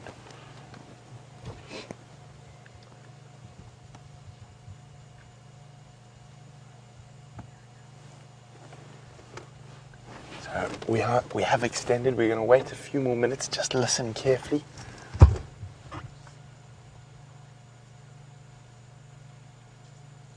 Just waiting to hear that thundering of buffalo hooves.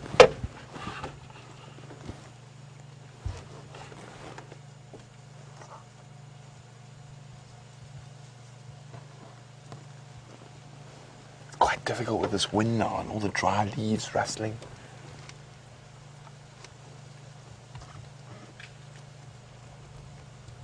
So the buffalo about 60 meters away, just from what I can hear. No idea where the male lion is.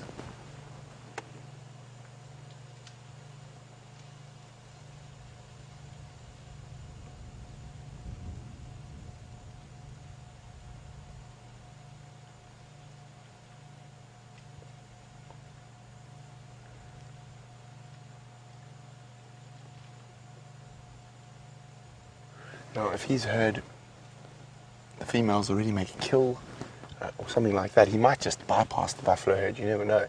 That's one of the tricky things about following at night without night vision. Yeah.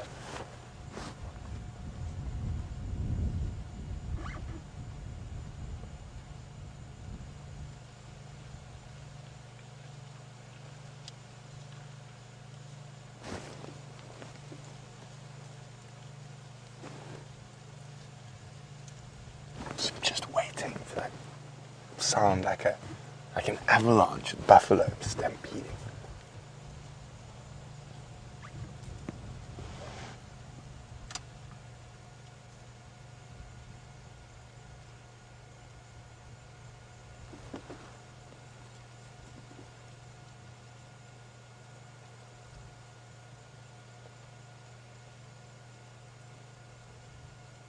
Yeah, the buffalo.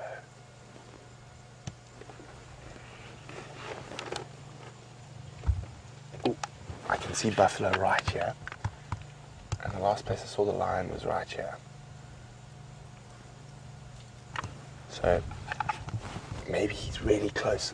I think it's worth being a little bit patient and ask him to show you the pretty sky so I can concentrate on listening.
buffalo sound like they're moving further away.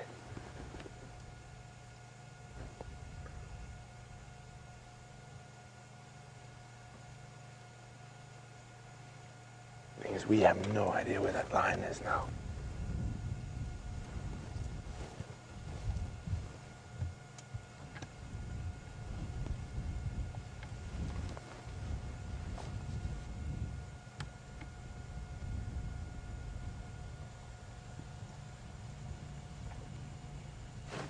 Buffalo sound like they're quite far now.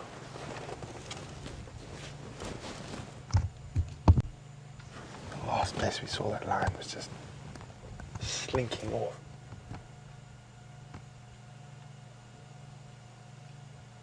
It sounds like quite a big herd of buffaloes. There still could be more.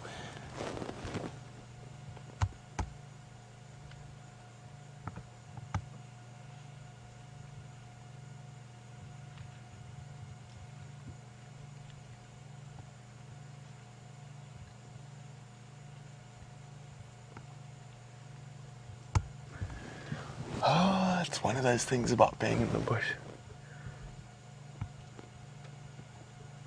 Quite a lot of it's a waiting game.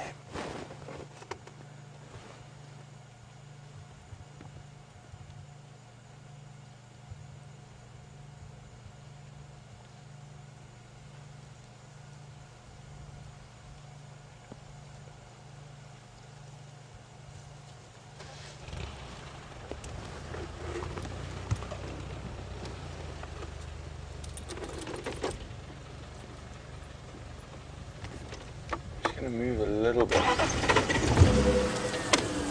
the lights off. Just have a quick flash with the spotlight every now and then. See if we can see anything.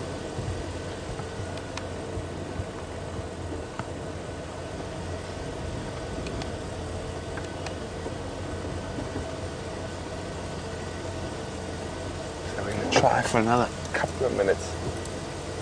I think we might have to call it. He might have just skipped around.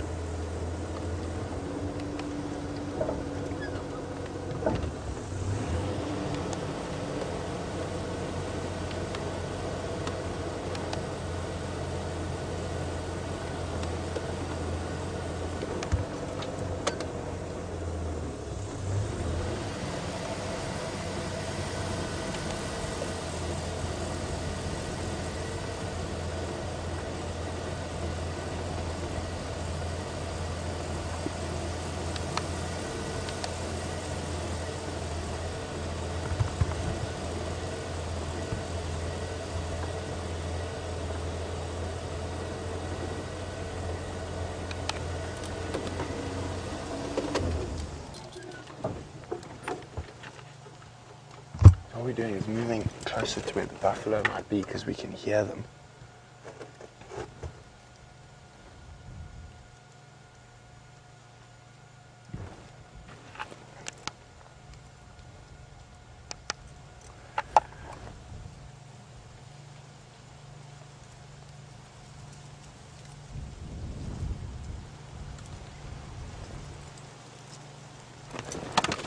Somewhere out there that male lion is. Where is anyone's guess at the moment? Let's pitch back out there, and there's this wind starting, which would be really good for him if he is hunting.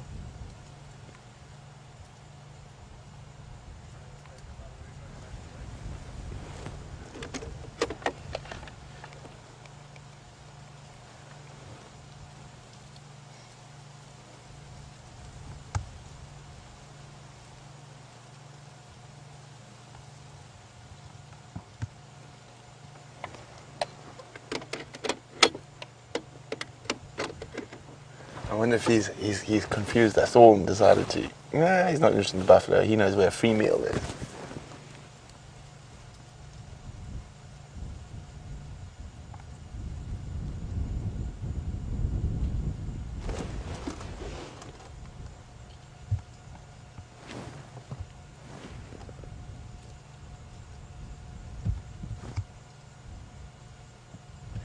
It's amazing when you take away your sight how your other senses just become so much more heightened.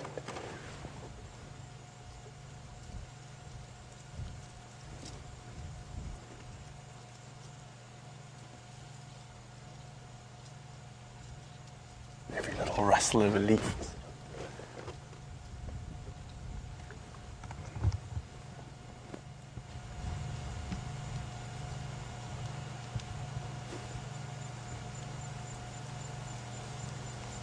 I think he's done it dirty on us. What do you think, Vim? I think he's gone round. He's heading towards the lionesses. He's getting some supper from the ladies tonight. I think that's what he's going to do. So, well, thanks very much for joining us on this sunset safari.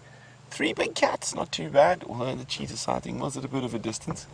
But I'll definitely be coming back down here tomorrow morning, follow up on both of these creatures, the cheetahs and the lions.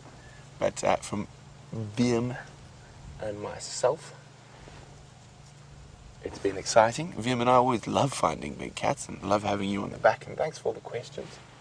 But we're a long way from home, so we're going to start heading home and see you in a few short hours for the sunrise safari.